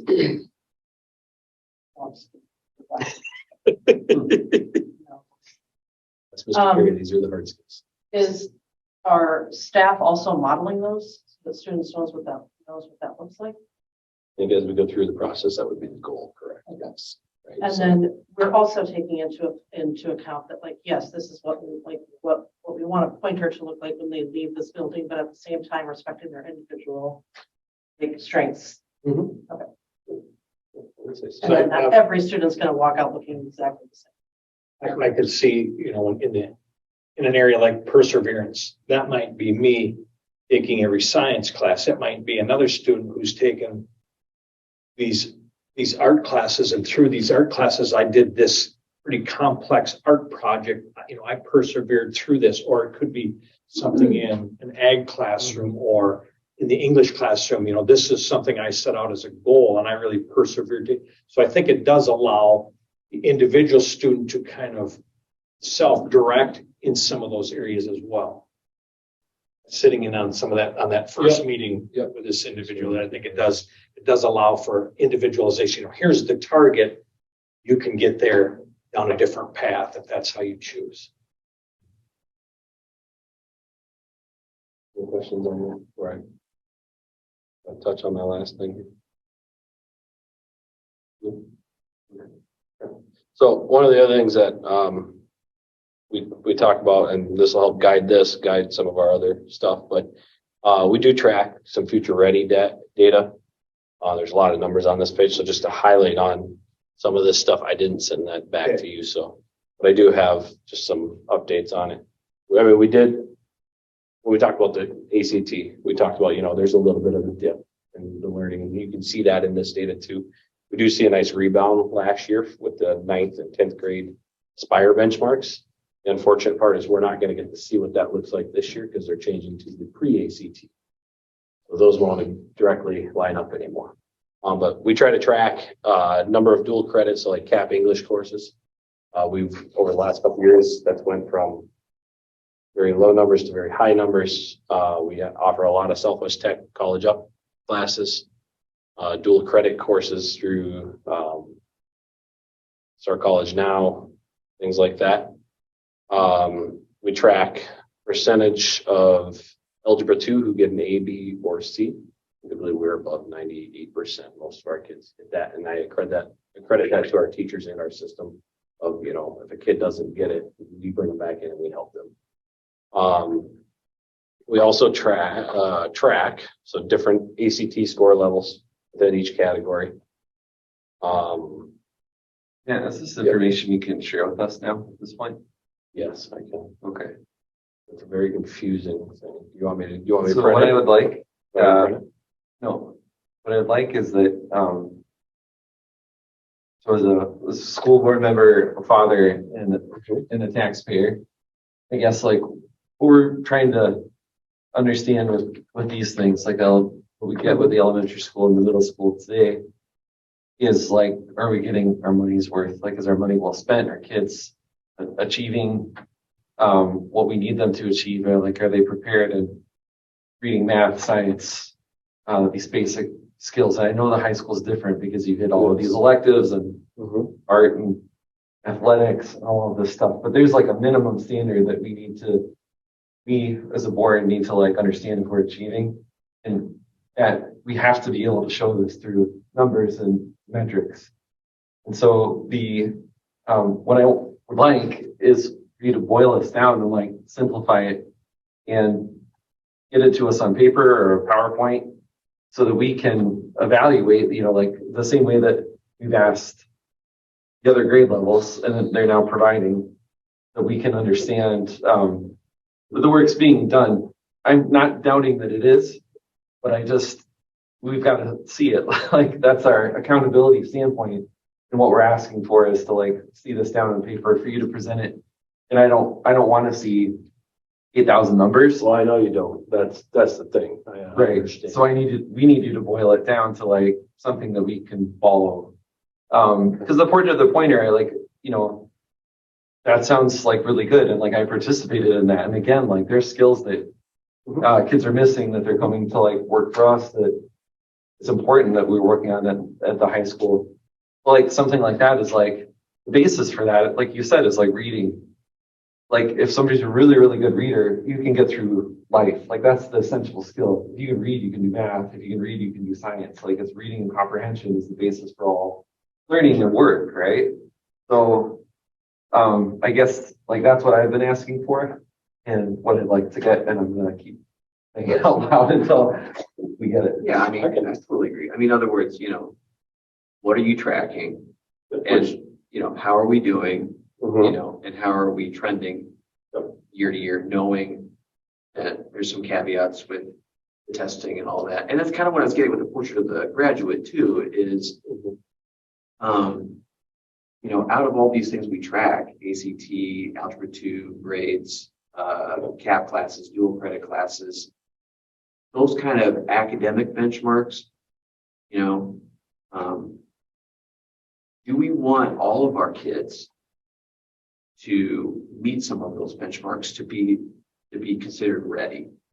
And if so, which ones? Or do we expect a bare minimum of reading proficiency or a reading score in the ACT, or do we want all of our kids to be at its basic proficiency of reading, math, things that can be measured through some of these scores, or how far they've advanced in certain curriculum?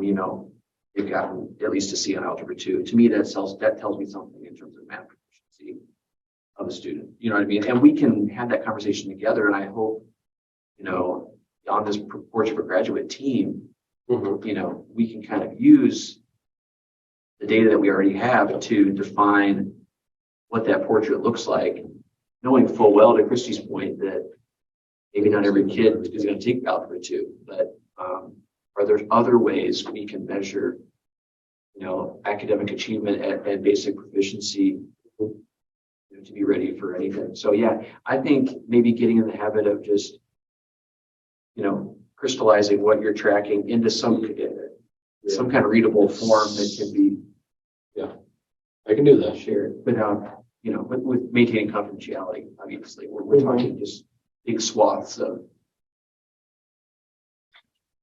how we're doing. I can do that. It takes some time.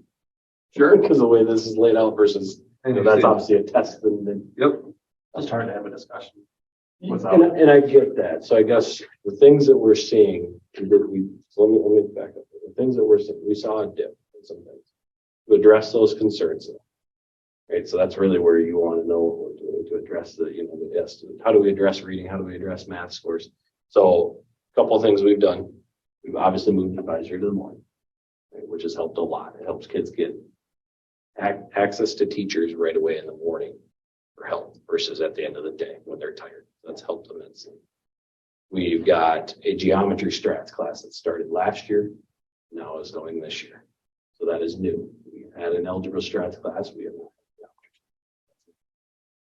and so that helps. So if again, I know you don't have this in front of you, but we were going to look at year before and then into last year. So this will be this year's juniors, but they were at 52% proficient in math as ninth grade.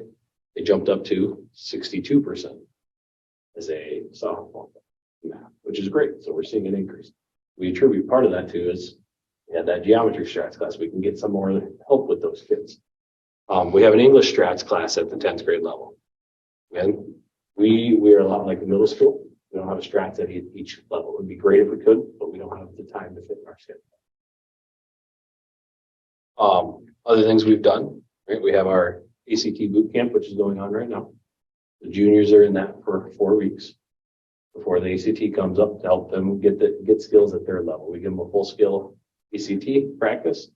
We break them up into groups, set their level, that way we can get them to hopefully increase their score a little bit, depending on where they're level.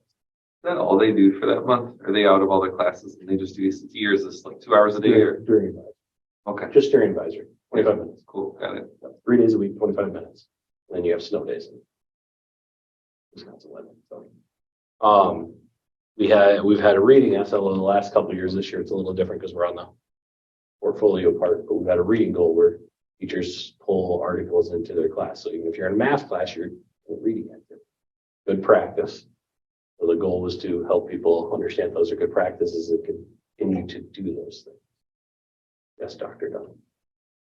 You look like you have a question. I'm trying to, it sounds like what I'm hearing you say is you're requiring teachers of all subjects to incorporate reading projects into the 7 skills. processing the curriculum. And that's what we talked about last year. That was our SLO, the last couple of years. We've increased the work on some of these other skills. Attendance has actually gotten better over the last couple of years.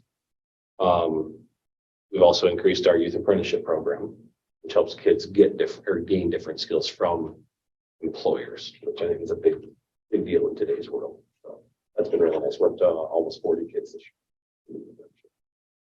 So that's between the juniors and senior class. Apprenticeship.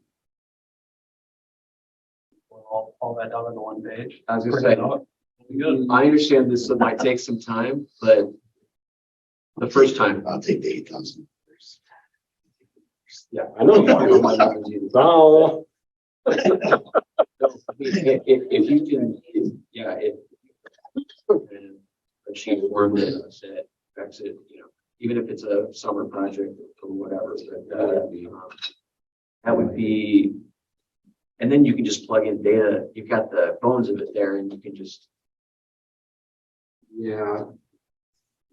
The reason I say that is because, tests change, right? So now we're going to the pre-ACT and now we've increased things. And like if you were to, again, I know you don't have this, but if you were to look at our advanced placement courses, we'd see a lot of kids in them to start with because we had a lot more, but then we switched over to the CAP courses because you're guaranteed the college credit with the CAP course. So we've switched over to that. So you'll see those numbers actually flip-flop and things like that. It's just it's a footnote, you just explain it to us why it is and we have a conversation around it. Yeah. But Or they could be combined into one category, potentially. yeah, it just sounds to me, Matt, like you've got the data, like you're reading it off. And it sounds like things are good. It sounds like you've had issues in the past that you've addressed, like you're making progress.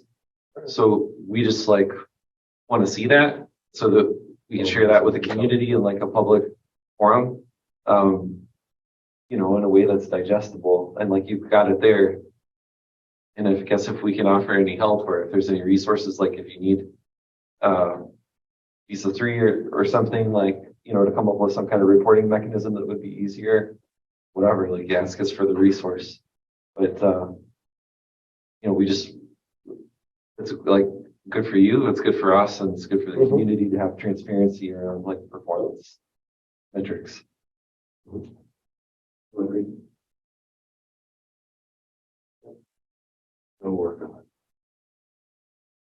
All we want to do is see the good work you're doing. Well, and I get that. I'm not a very colorful person. Well, again, I mean, Long time yet. Yeah. You're done. But anyway, let us know if you need help or if you need to purchase a software or whatever. I think it's worth the investment to have this in at a level. Great. Thank you. Thank you.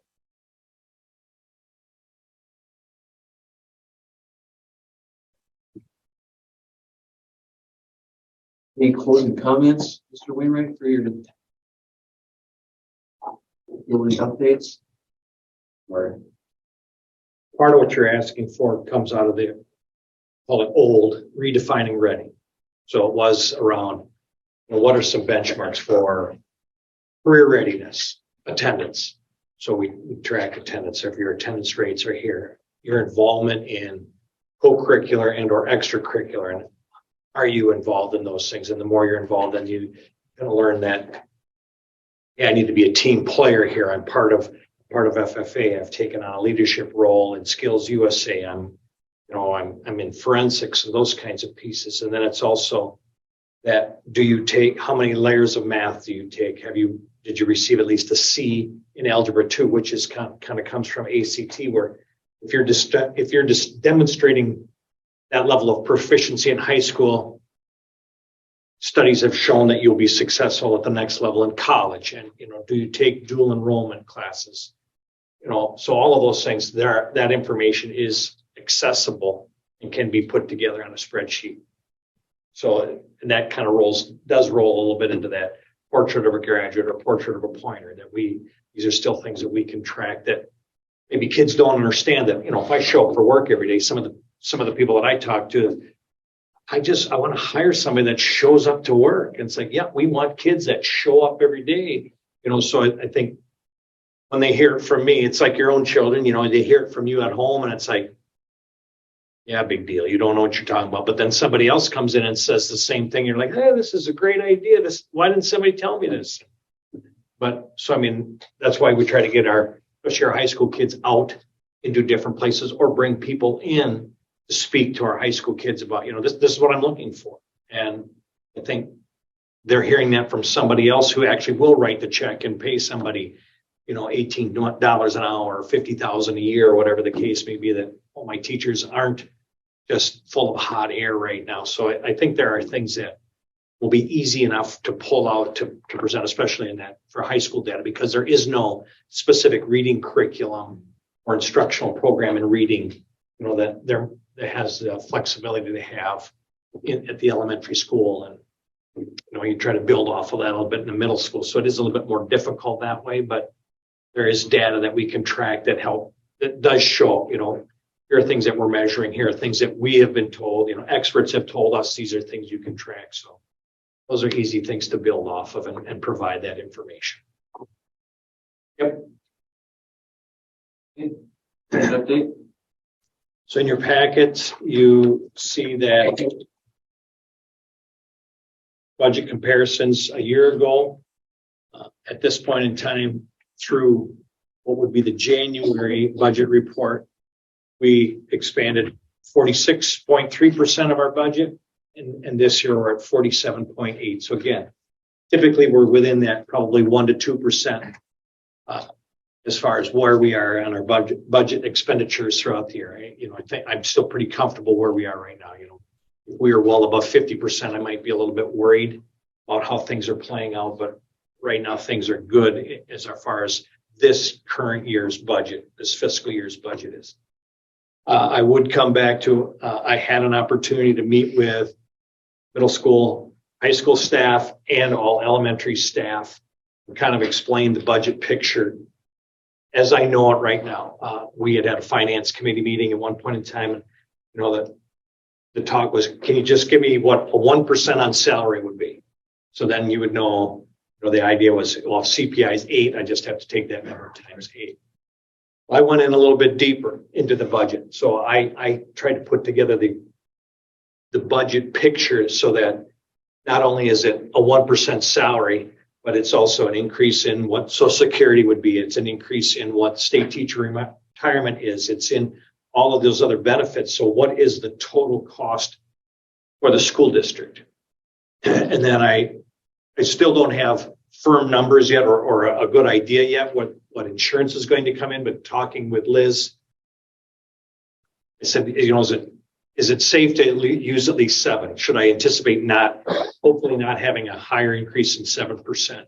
So when I met with the staff, I said, here is what a 1% pay raise with a 7% insurance increase would cost the school district.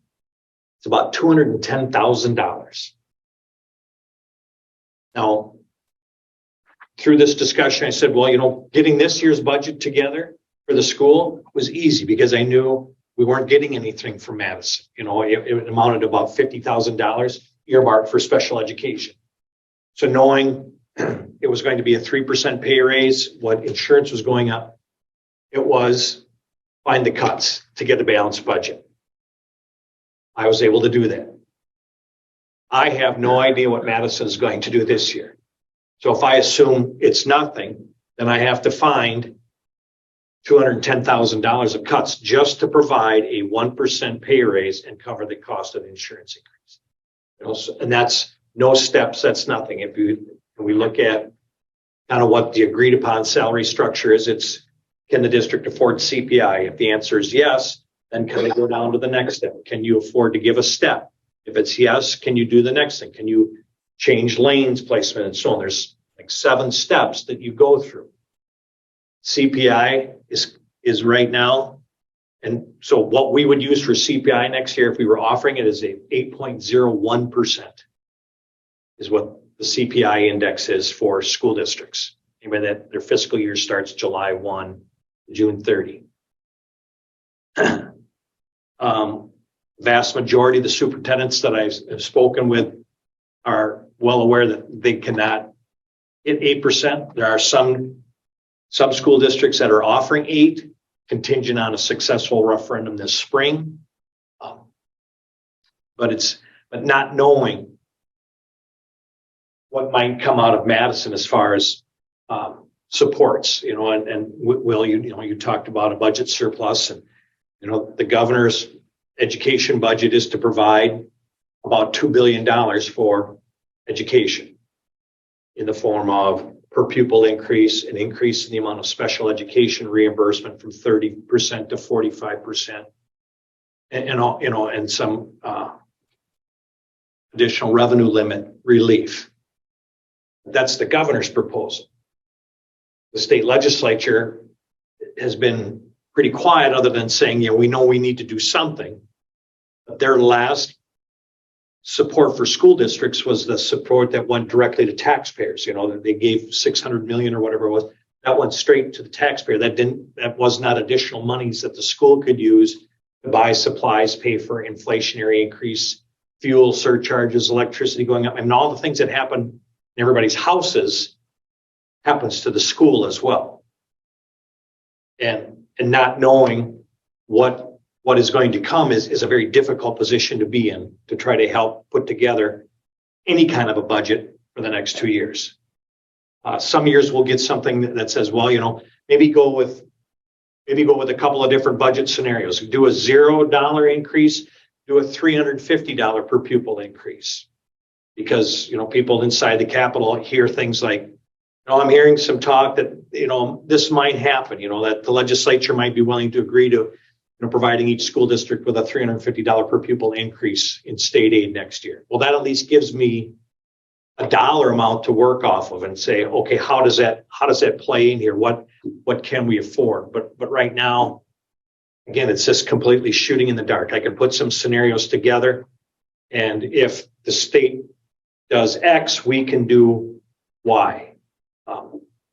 And one of the things I was looking at is if they provide an additional 15%, 15 cents on the dollar for special education money, every year we transfer money out of Fund 10, the general education account, to Fund 27, which is special education. We transfer over $1 million. Well, if we could recoup 15 cents on the dollar, that means that money is still available now in Fund 10 to do some more things. If we get $350 per pupil, I'll just round it. If we have 700 kids, we get 700 times 350. That's a dollar amount that says, okay, we can afford we could afford a 3% pay raise or a 4% pay raise if insurance hits this number. But again, I have nothing really firm to say, okay, here's how I can move forward, and here's a budget that I can present to you. The governor is supposed to release his budget here soon, and then the legislature will beat it up and massage it and do whatever. When approximately would we know, like historically June? Typically, yes. There's been times it's gone into the fall of the year before they finally settle on a budget. And then what's happened at that time was just use last year's numbers. Well, last year's numbers were miserable for every school district in the state of Wisconsin. It was, a very small amount of money. It was use your ESSER dollars.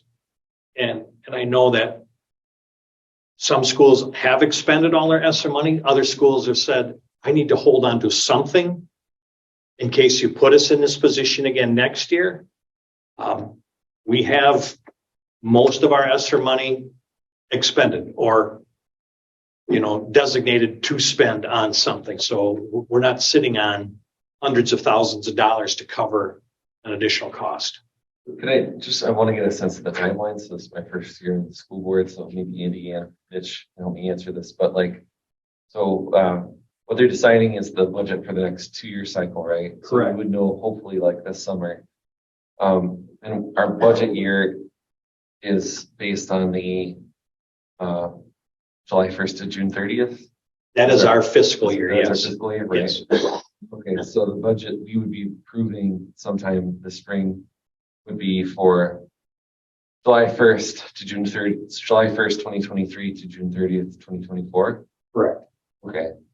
And so then when we are looking at the 7% increase in insurance and the 1% raise, so far based on the math, we know we're short $210,000. And my understanding is the only time you can do a referendum is in the spring.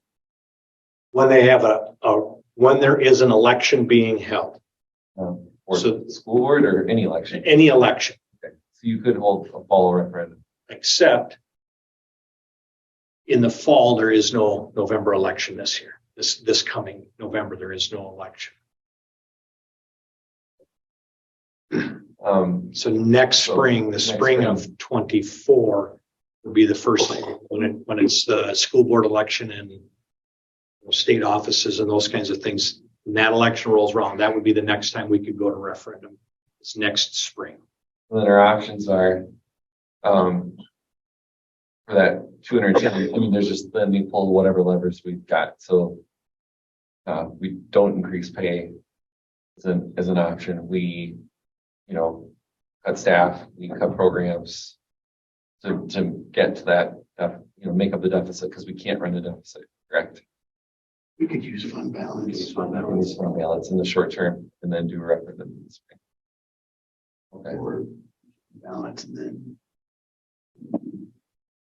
So then Mitch, what are you thinking about in terms of timeline for the budget? And this isn't pressure, but just so we know, because you're not going to have those numbers. I think we would have to approve this, right? Before we hear from the state, or do you want to hold off until June? Or we just deal with this in June? Typically, what we try to do is have a preliminary budget to you in May or the June board meeting at the latest to get you to approve it, say, right now it's a balanced budget, which is what you've always asked me to do, even though I begged to allow me to have a small deficit when I come to you. We've gotten to a balanced budget and we don't use smoke and mirrors to get there. It's a legitimate balanced budget. And that allows us to, when you authorize or approve that preliminary budget, that allows us to start purchasing things in the summer that we know we're going to need for the school year in the fall. So, We have a survey. I need workbooks, I need math curriculum, I need this, that, and everything else. Those are the things we would order right out of the gate. Your approval of the preliminary budget allows us to make those purchases.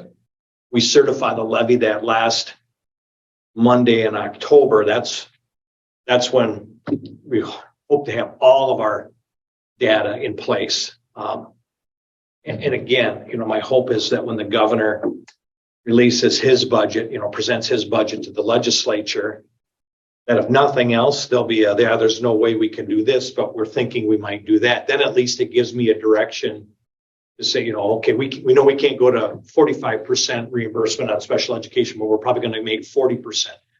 Well, that's not set in stone. At least gives me a direction to say, okay, then I can anticipate a little extra funding here. We're going to give, the governor's asking for, I believe he's asking for $350 in year one and $650 in year two or something of that nature per pupil.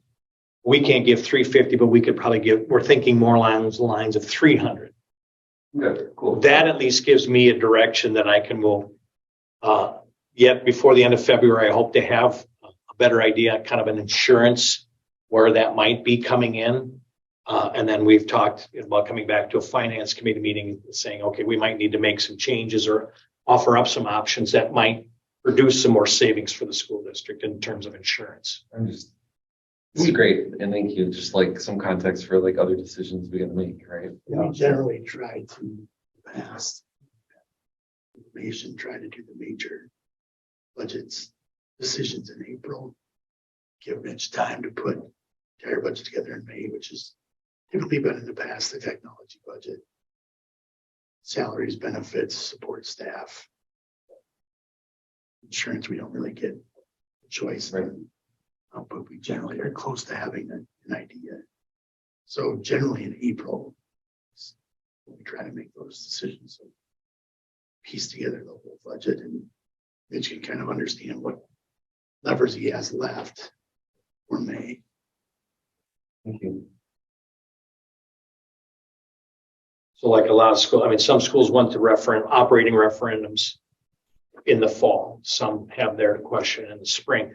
Obviously, they're in a much better position knowing if nothing happens from the legislature, from Madison, we at least know our taxpayers have provided this pot of money for us to use. We're not in that boat. You know, we would look at fund balance, we would look at more cuts, we would look at eliminations, whatever we have to get to. Your fund balance right now? We're at about 20%. And the hard part about fund balance is I heard a great explanation down at the state ed convention, the school board convention. Everybody has a fund balance. Part of my fund balance in is my house. That's part of my fund balance, just like the school property is part of our fund balance. And then when I get paid by the school district, I have pretty good cash flow. I've got positive cash flow. My fund balance increases. But as I pay my monthly bills, my cash flow drops off. My overall fund balance isn't changing a lot, but my cash flow, my cash ability is tightened. So we get state aid. It's better now. They passed a law where we get 25% each time they make a payment. It used to be you got 40%. You got the biggest state aid payment in June after the school year was over. So that's why every year I come and say, well, we've put it out for bid. We request a proposal to do a short-term note, a line of credit basically, right. So that when we don't have tax money coming in or we don't have that state aid payment, we can go to the bank and say, I need to borrow X amount to cover our bills, cover our payroll. And then we pay that back as soon as we get a state aid payments. We're not carrying that debt for a long time. Clearly, like there's things we can't liquidate, like if I was tough times, maybe I'd sell one of my cars or whatever and get some cash. So, I mean, I guess what's our cash position? And that varies. It might be around $1 million at one point in time, and then it's almost zero because of paying out bills or paying out payroll and all those kinds of things. So I mean, it moves. Right. But it's so, as I try to tell people, it's not a shoebox full of cash in the safe, here at school that, if our fund balance, if somebody looks at it and says, oh, your fund balance is $2 million, why don't you use that? It's like, it's not $2 million in cash. It's not sitting around. And it's like you said, we might have to sell off a school truck or a trailer, or we have to sell off some of our property, or, we rent out a wing of the school for a couple of nights a week or something and have somebody pay us for it. I mean, it gets to be difficult when you're trying to just find true cash flow. Right.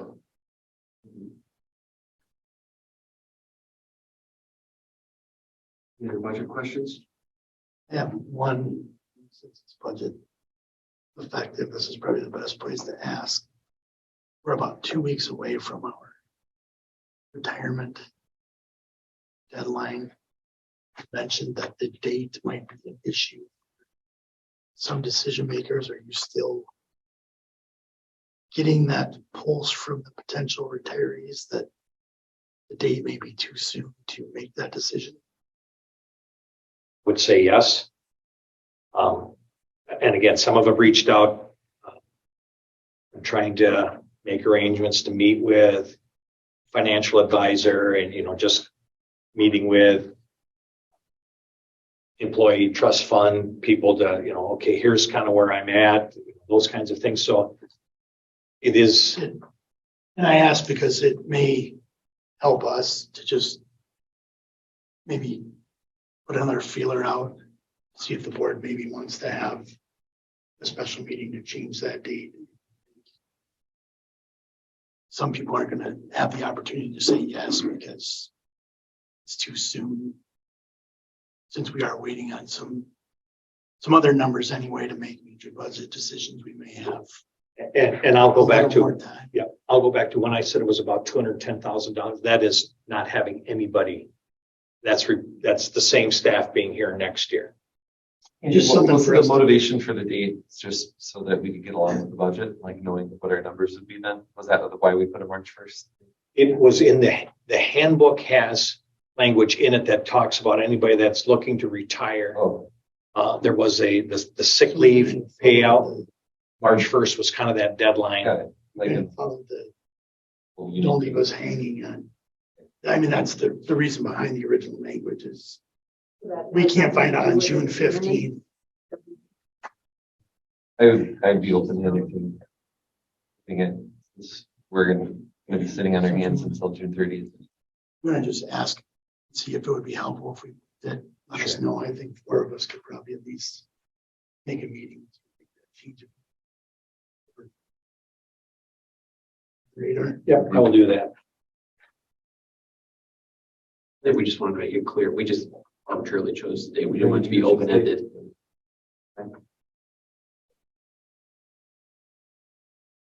Anything else, Andy? Okay. All right, we'll go to state convention reports. Some of us attended the school board convention. Just wanted to have an opportunity for anyone to share what they learned. Andy, did you get the summary document of I did. things from it? Yeah, Yeah. okay. I didn't add to I it. have not checked recently. I think there was 2 contributors. Or maybe the document was there and there was word out. And I hadn't checked it since kind of rounding it up at this meeting and then probably modifying it. I can do that though. Okay, so, I've been, thanks. I didn't either. really excited. Well, do you want me to just summarize the summary? Briefly, yeah. Let me agree. First thing we learned a little bit about board norms, just setting up like expectations for like we treat each other and how we run a meeting. I think so. You know, we'll be talking about board governance in our work sessions, so I think we can do that. Okay. I think we learned some good things about how to improve the superintendent evaluation process. So talking about that, I think in policy committee this week. There was a lot of talk about the fiscal cliff and the budget issues coming. So we covered a lot of that. I did learn about a potential service that we could offer. It's basically like finance, personal finance education. That's it's like a coalition of different financial organizations and some state agencies that have kind of come together and offer this kind of package of education for staff, for school districts, for a pretty nominal fee. So I mentioned that to Mr. Wainwright, and we're going to look into it and see if it's something that we want to offer. Maybe we can talk about it in finance committee too. I went to a lot of sessions on just like college readiness, career readiness, life readiness, you know, based on this redefining ready model that Mr. Wainwright was talking about. So I think there's a lot of potential in this district for not only tracking at the high school level, but middle school, elementary school level. You know, what do we expect out of our students? How are we measuring that? How are we doing? And how do we consolidate that so that we can process it as a board and make budget priorities? You know, dedicate certain resources in, and I think it grows from that in terms of we can highlight what we do well, we can put it online, social media. I think it can improve our brand. I just think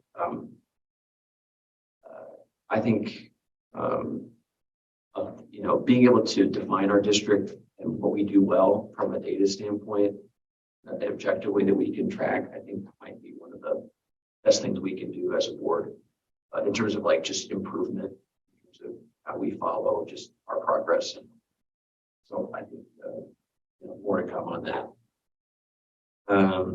I saw a cool presentation on like an energy efficiency competition that kids can form a group and do some things to win awards. That's presented by, sponsored by Focus on Energy. So I thought that was pretty cool. I shared that with Mr. Austin. I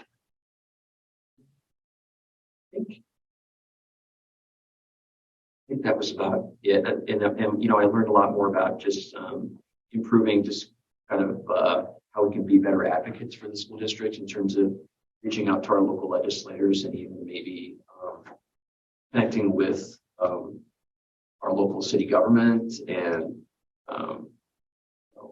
police department and other kind of public agency stakeholders to kind of share each other's priorities and strategies, and so we can maybe align our goals a little bit and just maybe coordinate efforts a little bit better. So Mitch and I are working on, you know, how to maybe have the board president and superintendent kind of have those regular meetings.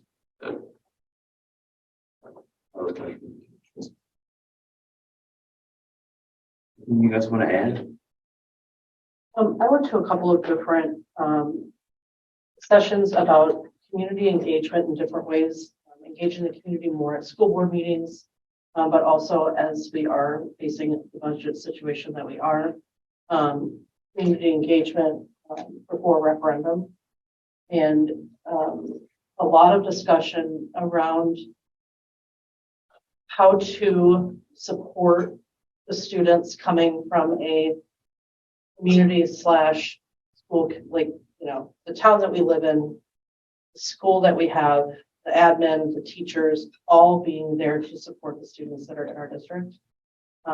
So that came up quite a bit. Another thing that I went to was team and trust from the boardroom to the classroom. And again, just a lot of talk about engagement between like kind of what we're doing here, the principals, and how we're trying to get more people engaged in our meetings at an admin level. And I think what we're probably doing so during our retreats. The other thing I went to, and I was not expecting it, but it was exciting. There was a discussion about an app, Angie, that I need to send to you. It's called Empower You. It's support for students and families that are at a tier 1 or tier 2 level. It was pretty interesting, just making sure that because a lot of times the social emotional support that we give are for students who are tier 3 or more. And these are for students who are tier 1 or 2 who still need a little bit of support, but not as much as others. So I was really thankful, and I really appreciate the opportunity to go. It was a very interesting week, just hearing from other districts that they financially were all kind of in the same boat. Yeah, so looking forward to next year. Just to add, financially all in the same boat, and then demographically all in the same boat. I think we were in the only school district that was increasing enrollment that I talked to. Like even the big city schools are like coming down. It's like a whole state, like population aging out, population going down here. We just have to be real about that when we're thinking about the budget. I was just going to add that this was the first time Mineral Point had more than 1 or 2 people go.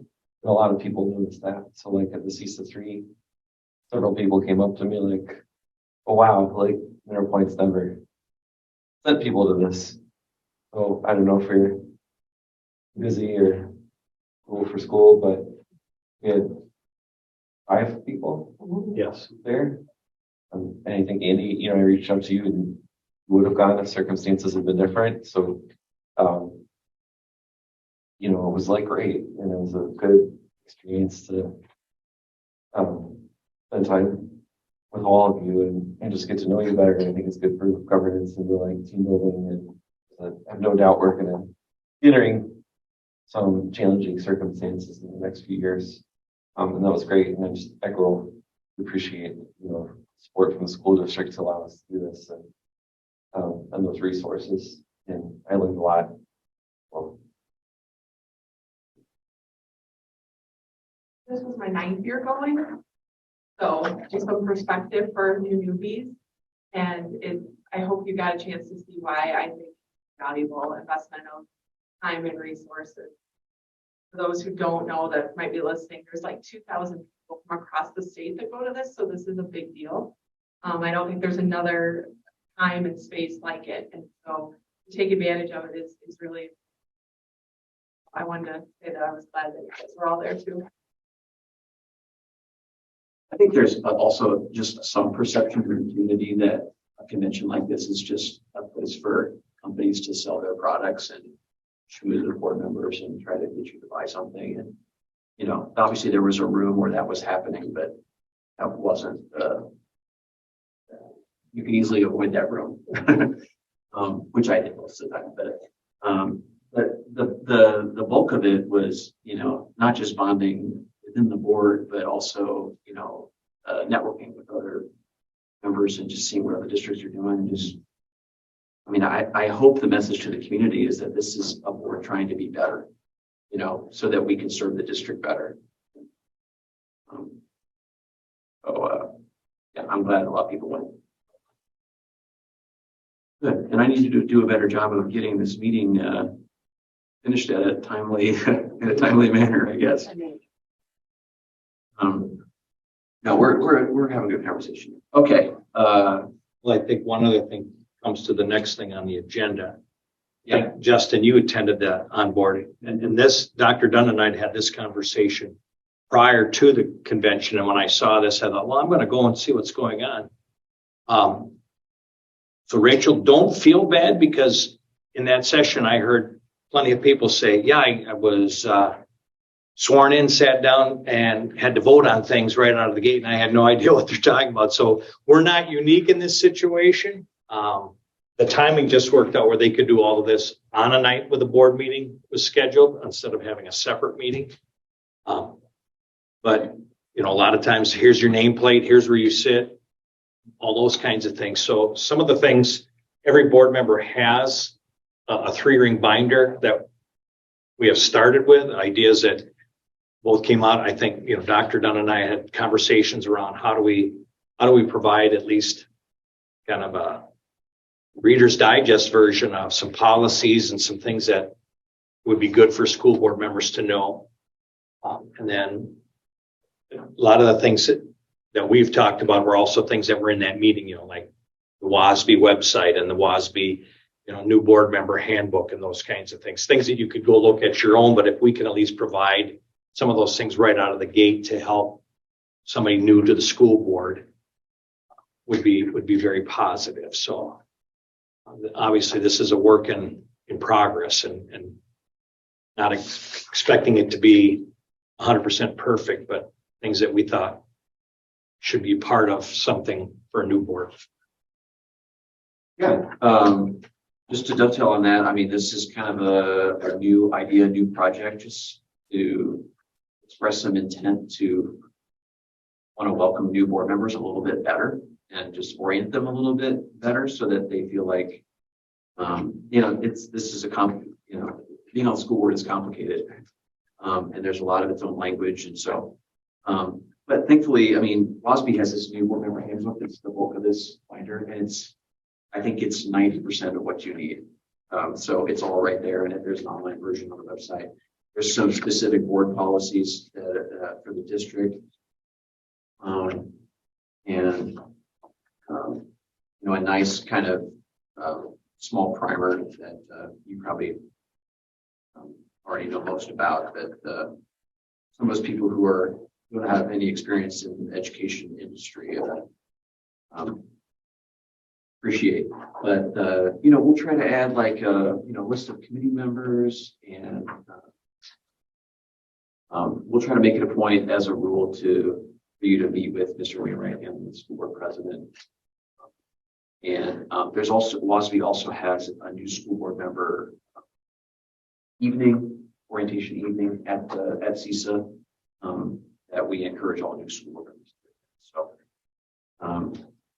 I'm assuming that'll be after the April election. That's correct. Yeah. So that'll be coming up. Most people have just can come up the spring election. So probably May, I would think. I sat in on. There was one district that talked about members. Where do we do this? Yeah. Yeah, so that's another good point. Yeah, we had that on our list too, like typical agenda items for each regular meeting. So we'll try to put that in there too. I'm assuming Angie put these together, Esmond, or did somebody? I want to thank whoever did this. Did you, Angie? Yeah. Okay. And you know. What she. Yeah, yeah. Yeah, that'd be great. So, anyway, this can be a, you know, organic kind of living, breathing document, and I'm glad all the board members get it, so they can just say what maybe they want to see in it. But And all of the board policies. right. And Wasby's got a great website. You can have your own login and you can get access to a lot of webinars and stuff. They have a weekly podcast.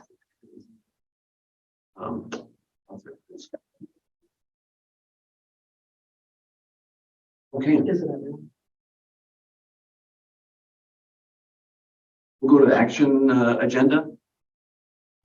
So you might want to table number 1 until the employee services portion, item number 2, they coincide with each other. If you accept the resignation, then I would ask that we post the position.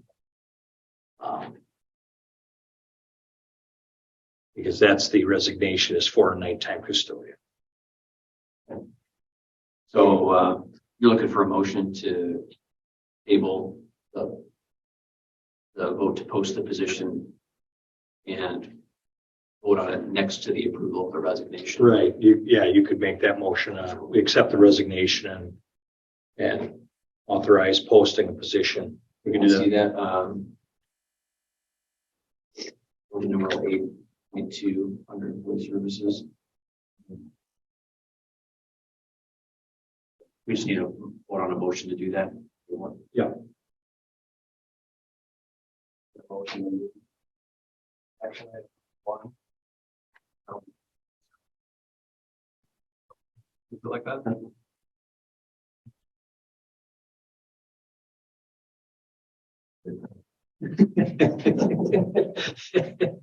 We do a voice call or you can do roll call. Or sorry, you can do voice vote. I mean, you can do voice vote. right? All in favor of this motion? Aye. Aye. Anyone opposed? Okay. All right.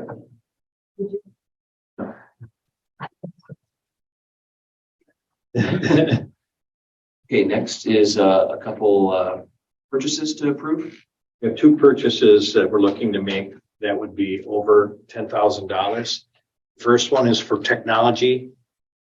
So one of the areas that we put on hold was the staff update, staff machines. They are, as I think I said, pushing about 7 to 8 years old. So it would be a staff laptop or staff MacBook Air. There are some other technologies, smart boards that we would like to purchase.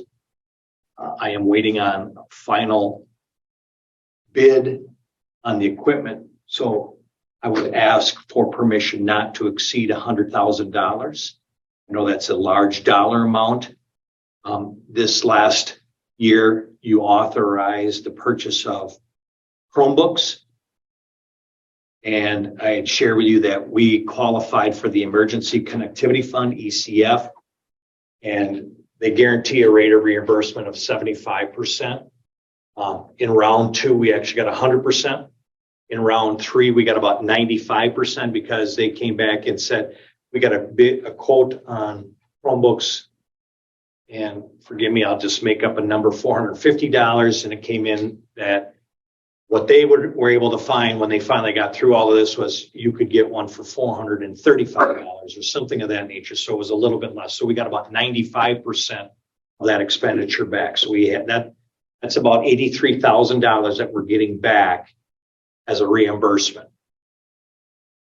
We made the purchase out of the previous year's budget. So we're getting $83,000 back, and I have ESSER 2 money that was designated for technology that I've held off making that any purchase in technology with ESSER $2. So those two things combined would be able to cover the $100,000 ask. So it'll be a combination of PC laptops, MacBook Airs, and smart boards for classrooms that would be in this technology purchase. So I would be asking for that authority to go ahead, and once I finally get that final price quote, to go ahead and make that purchase order, approve that purchase order to get that process started. And again, this would be budget neutral to the 2023-24 budget. Or sorry, 22-23 budget, this current fiscal year. Okay, I'll take a motion to approve this technology purchase request. And we can have discussion after a second. Like a motion to approve the request not to exceed.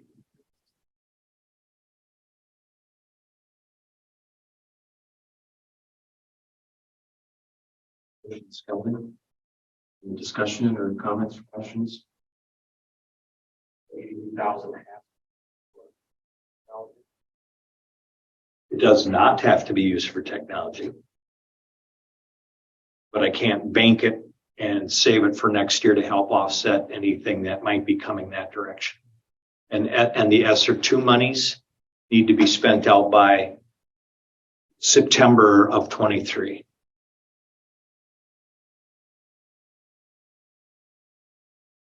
If I could find a little black hole somewhere where I could put it and save it for next year to help us with any issues. Overall policy on like refreshing laptops. It is. We try to do probably closer to a 5-year rotation. We've been really pushing hard for student machines. So that's kind of where we put the emphasis there. And when you said, give me a balanced budget, I said to the teachers, well, nurse that laptop along as much as you can and get the updates as much as you can. But we are to that point where it's just we're not able to do that anymore. Any other comments or questions? Would you call a question, please? Bush, Yes. Yes. Hudson, Yes. Holding. Yep. Armstrong. Thank you. Listen, cooler. The second item is a walk-in cooler. The ag department has some units that would be enhanced with the ability to have a larger cooler. They have some refrigerators that don't provide enough space. We have the grant that comes through CISA. We get money every year from Carl Perkins is the name of the grant. It is designated for career technology education programs, CTE programs. Our group of teachers in our CTE department get together, talk about who needs what. And if possible, they will rotate the purchases. I can get by without anything this year, but next year I could really use this. So part of that worked out where that CTE money, Carl Perkins money, the CTE department has designated that for Mr. Robinson and his ag classes in the FFA. So a part of the $16,000 for this walk-in cooler is coming from Carl Perkins grant. Part of it will come from the youth apprenticeship monies. We get money, the students get money, the business gets money for youth apprenticeship. So part of the reimbursement that the school district gets back is to go back into CTE programs. So part of that money, part of that $16,000 will come from youth apprenticeship. So again, outside money coming in. A third area that we're able to tap in, if you drive by the main entrance on Ross Street, if you're coming into the school, if you look up to the hillside toward the McGuire's on the right-hand side, you might see some stakes and some markers in the ground. An internet provider for the city of Mineral Point said we have a perfect location for kind of like their hub. So they have asked us if we would allow them to put basically a refrigerator sized unit out there. And it's like, it will help any of our citizens on this side of town that get internet services provided through this company. Thought it was a win. So we said yes, and then it was, oh, well, thank you. And by the way, we'll pay you for that little piece of land. So we're getting some money from this company in the form of a check that's not designated anywhere. So we would use some of that money to help cover the cost of the $16,000 walk-in cooler.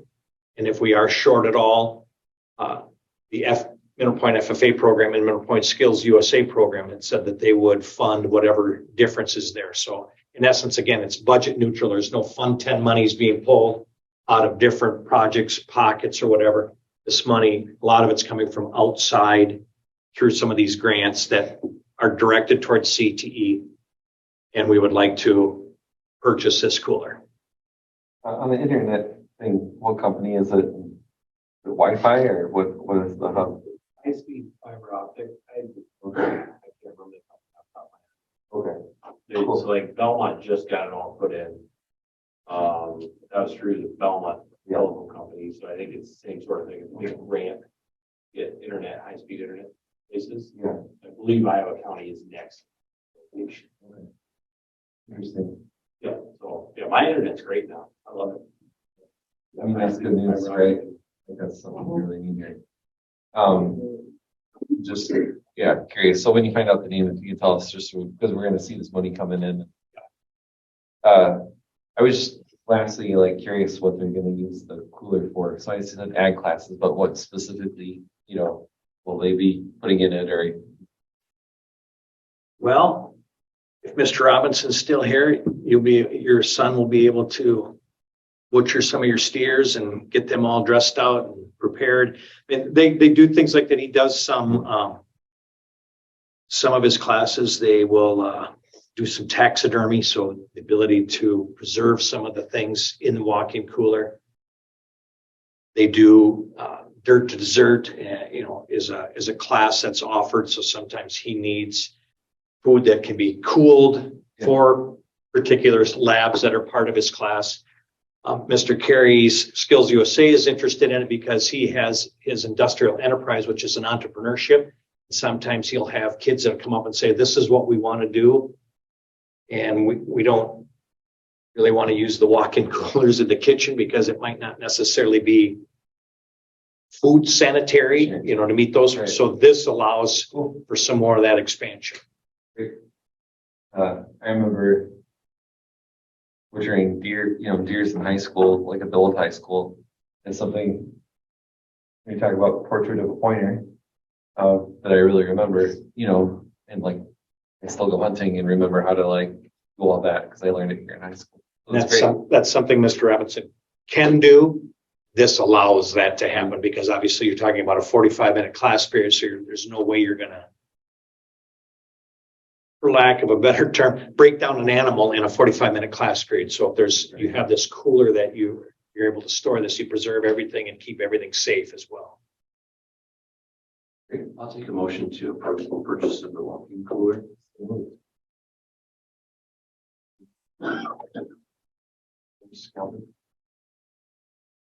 Quick question. The money from the internet box, it's not a land purchase, is it? It's no.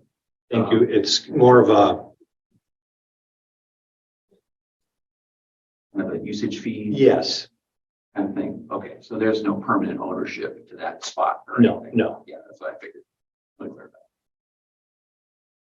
Kind of you allowed us to use it, so Right. here's kind of a gift for allowing us to use this. Okay, that makes sense. And that's a one-time payment indefinitely. Yeah. Okay. Anyone else? We'll get free We did for a while.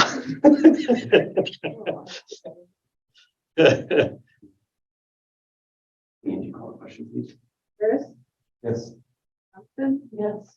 Building, Bergstrom, Bush? Yes.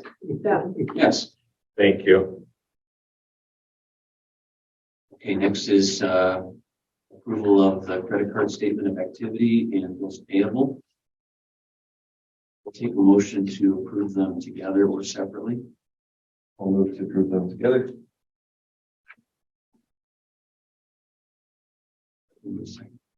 Skelding. Any questions or comments? Got a couple that may end up in amending a couple of the payments.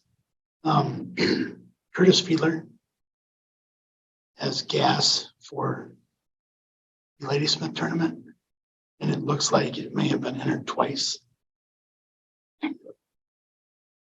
The same trip, once split out as 2 tickets for Podes and 1 ticket in Grinnell, Wisconsin, and then re-entered again in total.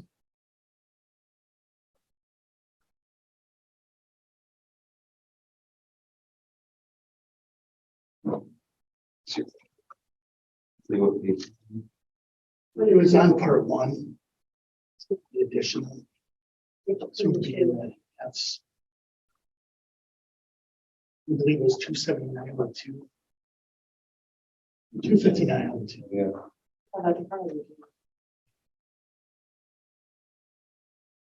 What? Oh, So you're saying that this and this is entered twice. yes.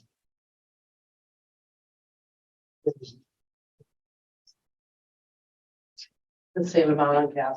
It was the same trip.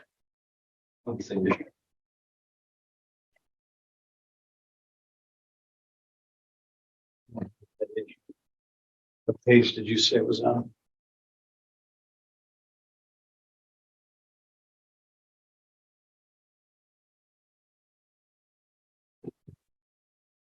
$902 is listed twice.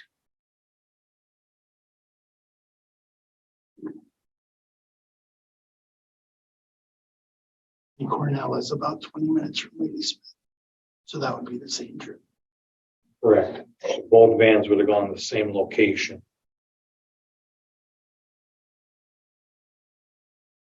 You know what?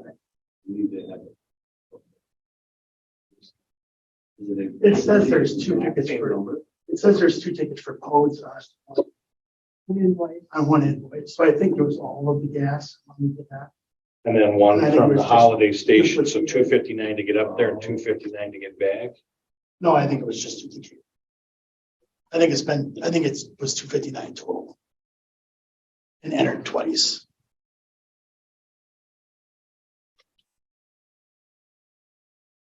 Or incredibly, they spent the exact same amount of gas. Okay. Well, that's not it. Because that's $34. Oh,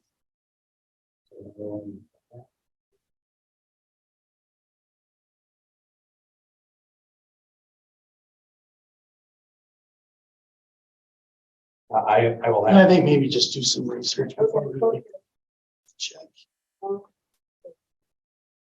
so here we go.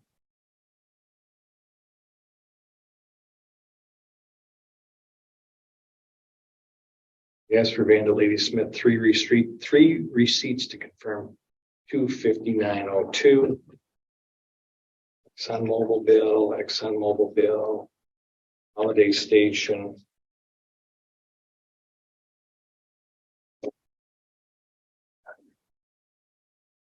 I think it's just Okay, yep.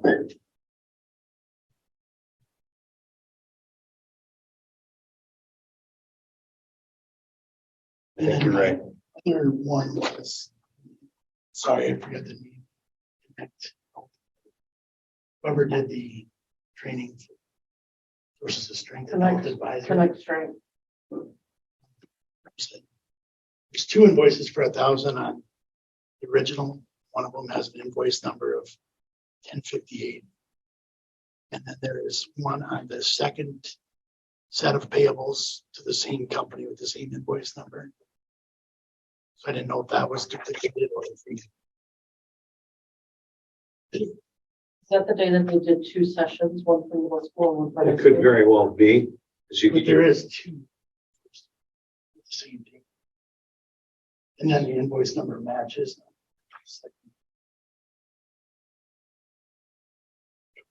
I'm not seeing.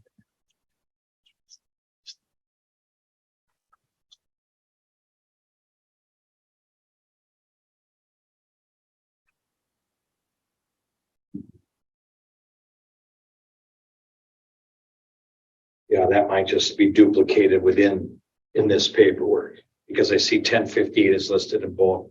They both list training date was 1/11/23. So I think one might have just been not paid twice, but duplicated, just recorded. Just added into the sentence. I think so, yes. But I will check on that as well. Yeah. And the only other thing I had, which is more a question about the process, is we've been. You addressed us, and then the staff addressed us as well about the payables process. I wanted to come to a finance committee meeting, but it really, I think, a whole board decision on their comfort level of paying things weekly. I'd rather just see them present March to the whole board. And have us decide if we're comfortable. I think it would be good to have a finance committee meeting where they can at least explain what they're looking at and get full board approval then at the next board meeting. But I think to bring Danielle and Amanda in, and it would at least help explain what's happening and how this might make the school a little bit more efficient, and maybe not have some of those kinds of things coming in as well. But I would recommend a finance committee meeting to Having them come to that. and have the committee present. Yes. Yeah, yes. We can do that as well. Just didn't want the board not include that. Well, I agree, it needs to be a board decision. The reason why I mentioned the finance committee was I think they have a lot of ideas, or they've also made a lot of changes already. And I think it'd be nice for, at least at a finance committee level, to hear, Yeah, we can definitely do. what the business office, what changes they've made to make us more efficient, what ideas they have, and then whatever needs full board approval, we can take that to the meeting. That makes sense. Okay, so what's the best way to pass or approve these bills with the potential changes to the listing? You say You could just say contingent potential amendment. with potential amendments. To those two. Okay. Yeah, that's probably the best way. Based on-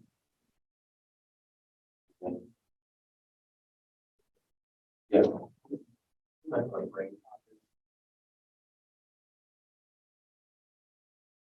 Green pop.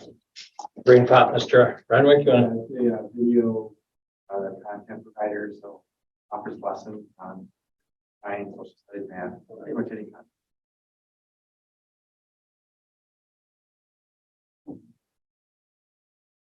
I'm sorry, Will, did you make the motion or did you make the motion? I made the motion. Motion. Can you amend your motion to say with potential amendments? Those two. And that's the question. No, you can't. So, I will amend the motion to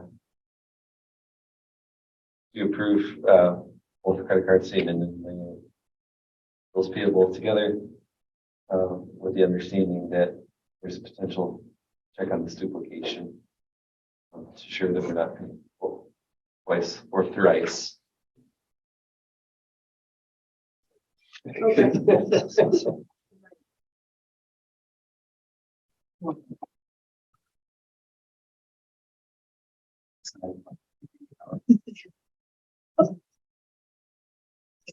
Yeah, No.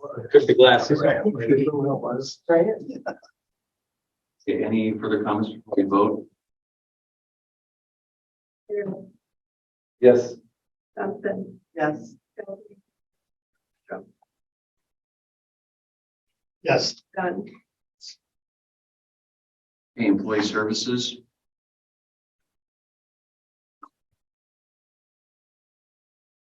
You accepted a resignation at your last board meeting a high school instructional assistant. So this position basically is to backfill that need at the high school level. A member had asked for some information on our instructional assistants. I provided that for you at the start of the board meeting. Ms. Klein is here too, if you had any questions specific to instructional assistants. But again, a lot of things are driven by an IEP. When you're putting this together, I didn't get a chance to like really approve, but appreciate the effort. You know,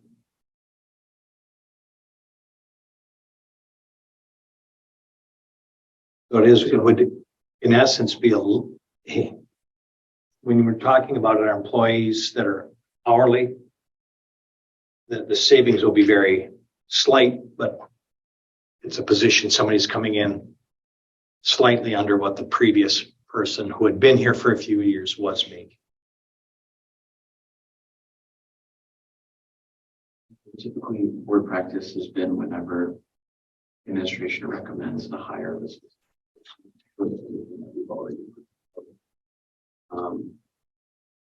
give the board an opportunity to wait until after a closed session if people have any questions specifically about the candidate. So this is kind of the time where I offer if anyone would like to make a motion to table this until after closed session. That otherwise, I would take a motion to approve hire Gina Spurley as the instructional assistant. Make the motion to hire. It's for the instructional assistant.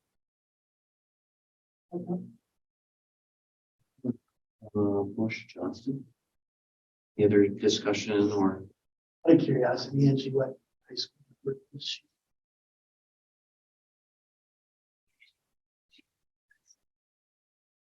I don't remember that.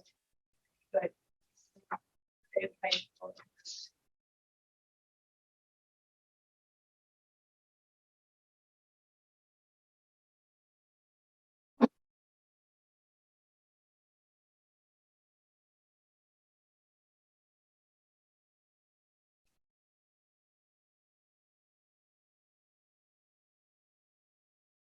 Thank you.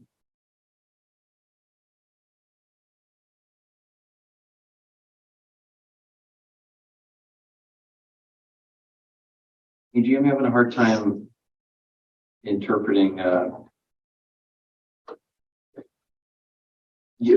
elementary, you have a couple that are split. It's the word split. I don't see the word split in any. I don't know. You said that, I think Andy's asking which one of these Yes, positions. so is she's- Gina filling? So she is number 2 because she's at the high school and spent, I'm sorry, I typed 5 grades in elementary. That should have been middle school. That's what I thought. Sorry. Thank you. Yep. Any other comments or questions?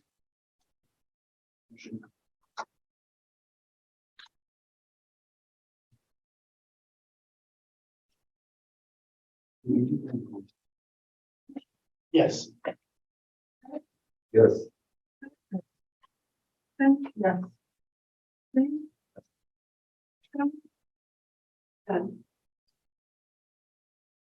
The next is approval of resignation and I would ask that you post position. for accept hire. the resignation. Rodney Horn is one of our nighttime janitors in this building. He has turned in a letter of resignation, so I would ask that you approve that and also then approve the posting of a full-time night custodian for the high school building.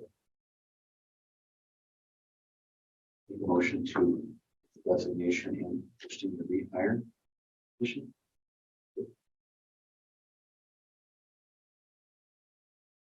Skilled.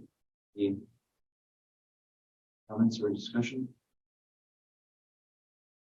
This. It's the outsourcing. It's that we're due to Yeah, that was more, we were paying a lot of subs because that was due to an injury that prevented any work whatsoever from happening while the recovery was going on. So That employees. Cleaning and plowing. Gonna go away from the pay. cleaning, yes. Plowing, no. And we did have, I know Dave reached out to Ivy's at this last storm and had them come up with an end loader to try to help do some cleaning at that elementary school. And you can see a lot of it's kind of piled high here too. A lot of times if it gets too high, in the past, we've had Ivy's come up and remove it for us and dump it somewhere else. We're hoping maybe a little rain tomorrow might help us, but cleaning would be, yes, we would not be having extra costs there that I would see coming in the future. And this keeps, as I say, whole. I mean, we're probably a little short staffed anyways, but yes, it gets us back to status quo on the maintenance cleaning side of it. Yep. So the outsourcing for plowing is not necessarily because we have someone out on injury or short staffed, it's basically because the amount of snow required equipment we didn't have to manage it. Correct. There are times, even in years past, depending on how much snow and when the snow came, we might have a company that we're able to call and just say, hey, we need your help today. And they would come help take care of some of the plowing at the elementary school. And the current staff would have been trying to take care of this facility, you know, all depending on the timing of the snow and how much we're getting. So some of those things haven't changed, you know, on an average snowstorm, we might be able to handle all of it ourselves in-house, but other times we've had to outsource some additional help. Any other questions or comments?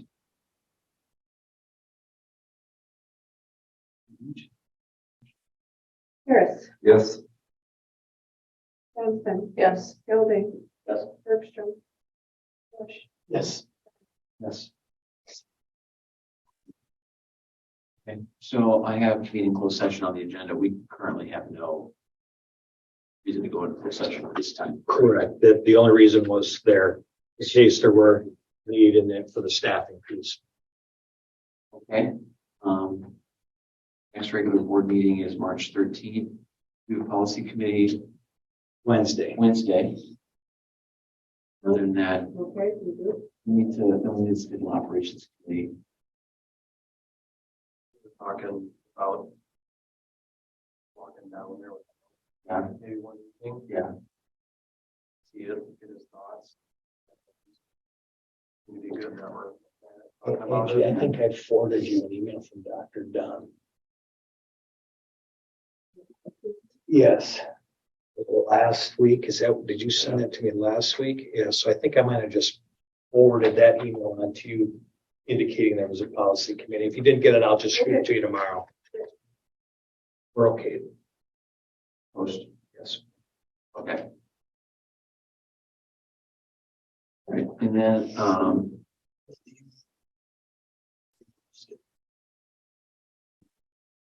Yes.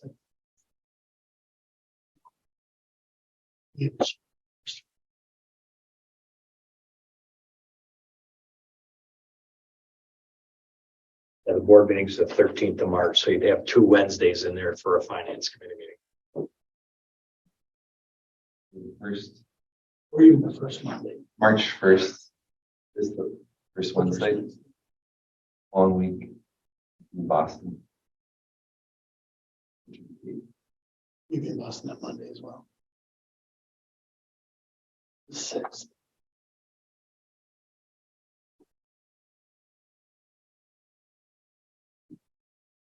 I don't know what I have. Or the first words we can either. Aim for Finance on March 1st. Okay. I'll let the girls know too. 6 p.m.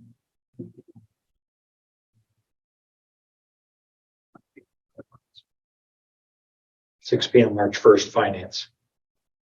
The 6th wasn't. I don't want to.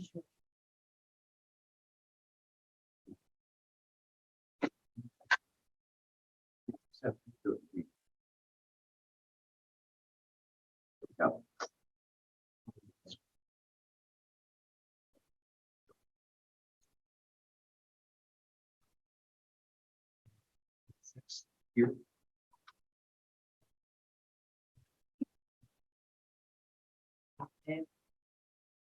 Yes, we try to do it on a Wednesday and maybe either the Monday or Wednesday, the week before the regular meeting. Practice, we're trying to, well, we're getting there. We don't have a lot of other things. That's terrible.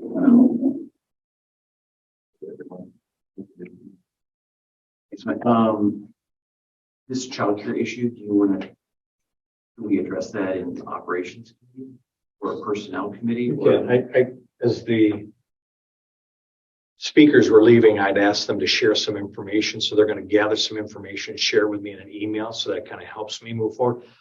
One of the things I would potentially be concerned with is, are we going to be the competition, for any current daycare providers, so they're going to gather some additional information for me, but I'm totally fine with hearing your concerns about it. and I just think we need to investigate it, explore it, talk about Right. the pros and cons, make a decision. I mean, and speaking from experience, which was a long time ago, my wife and I had daycare that we dropped the kids off in the morning as we were going to our jobs. And then that daycare provided them a place to go right after school until we could get back into town, so it's like, I didn't need daycare all day long for my kids when they were in that school age. So I was just, curious to, first of all, is somebody looking for that? And yes, Southwestern they put that in their building project to provide whether it's Care center. a child care center for staff members and or community members. But, that's why I asked, is this just a couple hours after school or whatever the case may be? And the ladies said that they were going to provide me some additional information, but I can also reach out to Platteville and get information from them. Okay. I get the information. Right.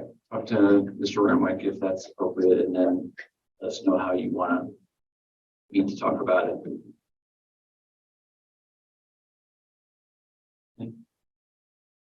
The parking lot, I think you just want to reach out to Alice, hope to help big time.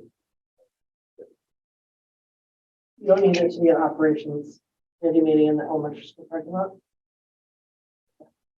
Right, you're not a quorum or anything. It would be okay just to Check it out. I'm sorry, I'm going to get a report back. I'm hoping the rain will. At least with the snow. By the time he has more information. All those topics. Right. Motion to adjourn. Probably motion to adjourn, Rachel. Awesome. I'll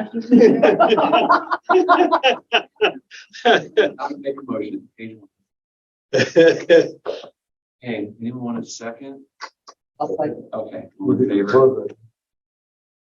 Okay, anyone opposed? Thank you online. Hey, thank you.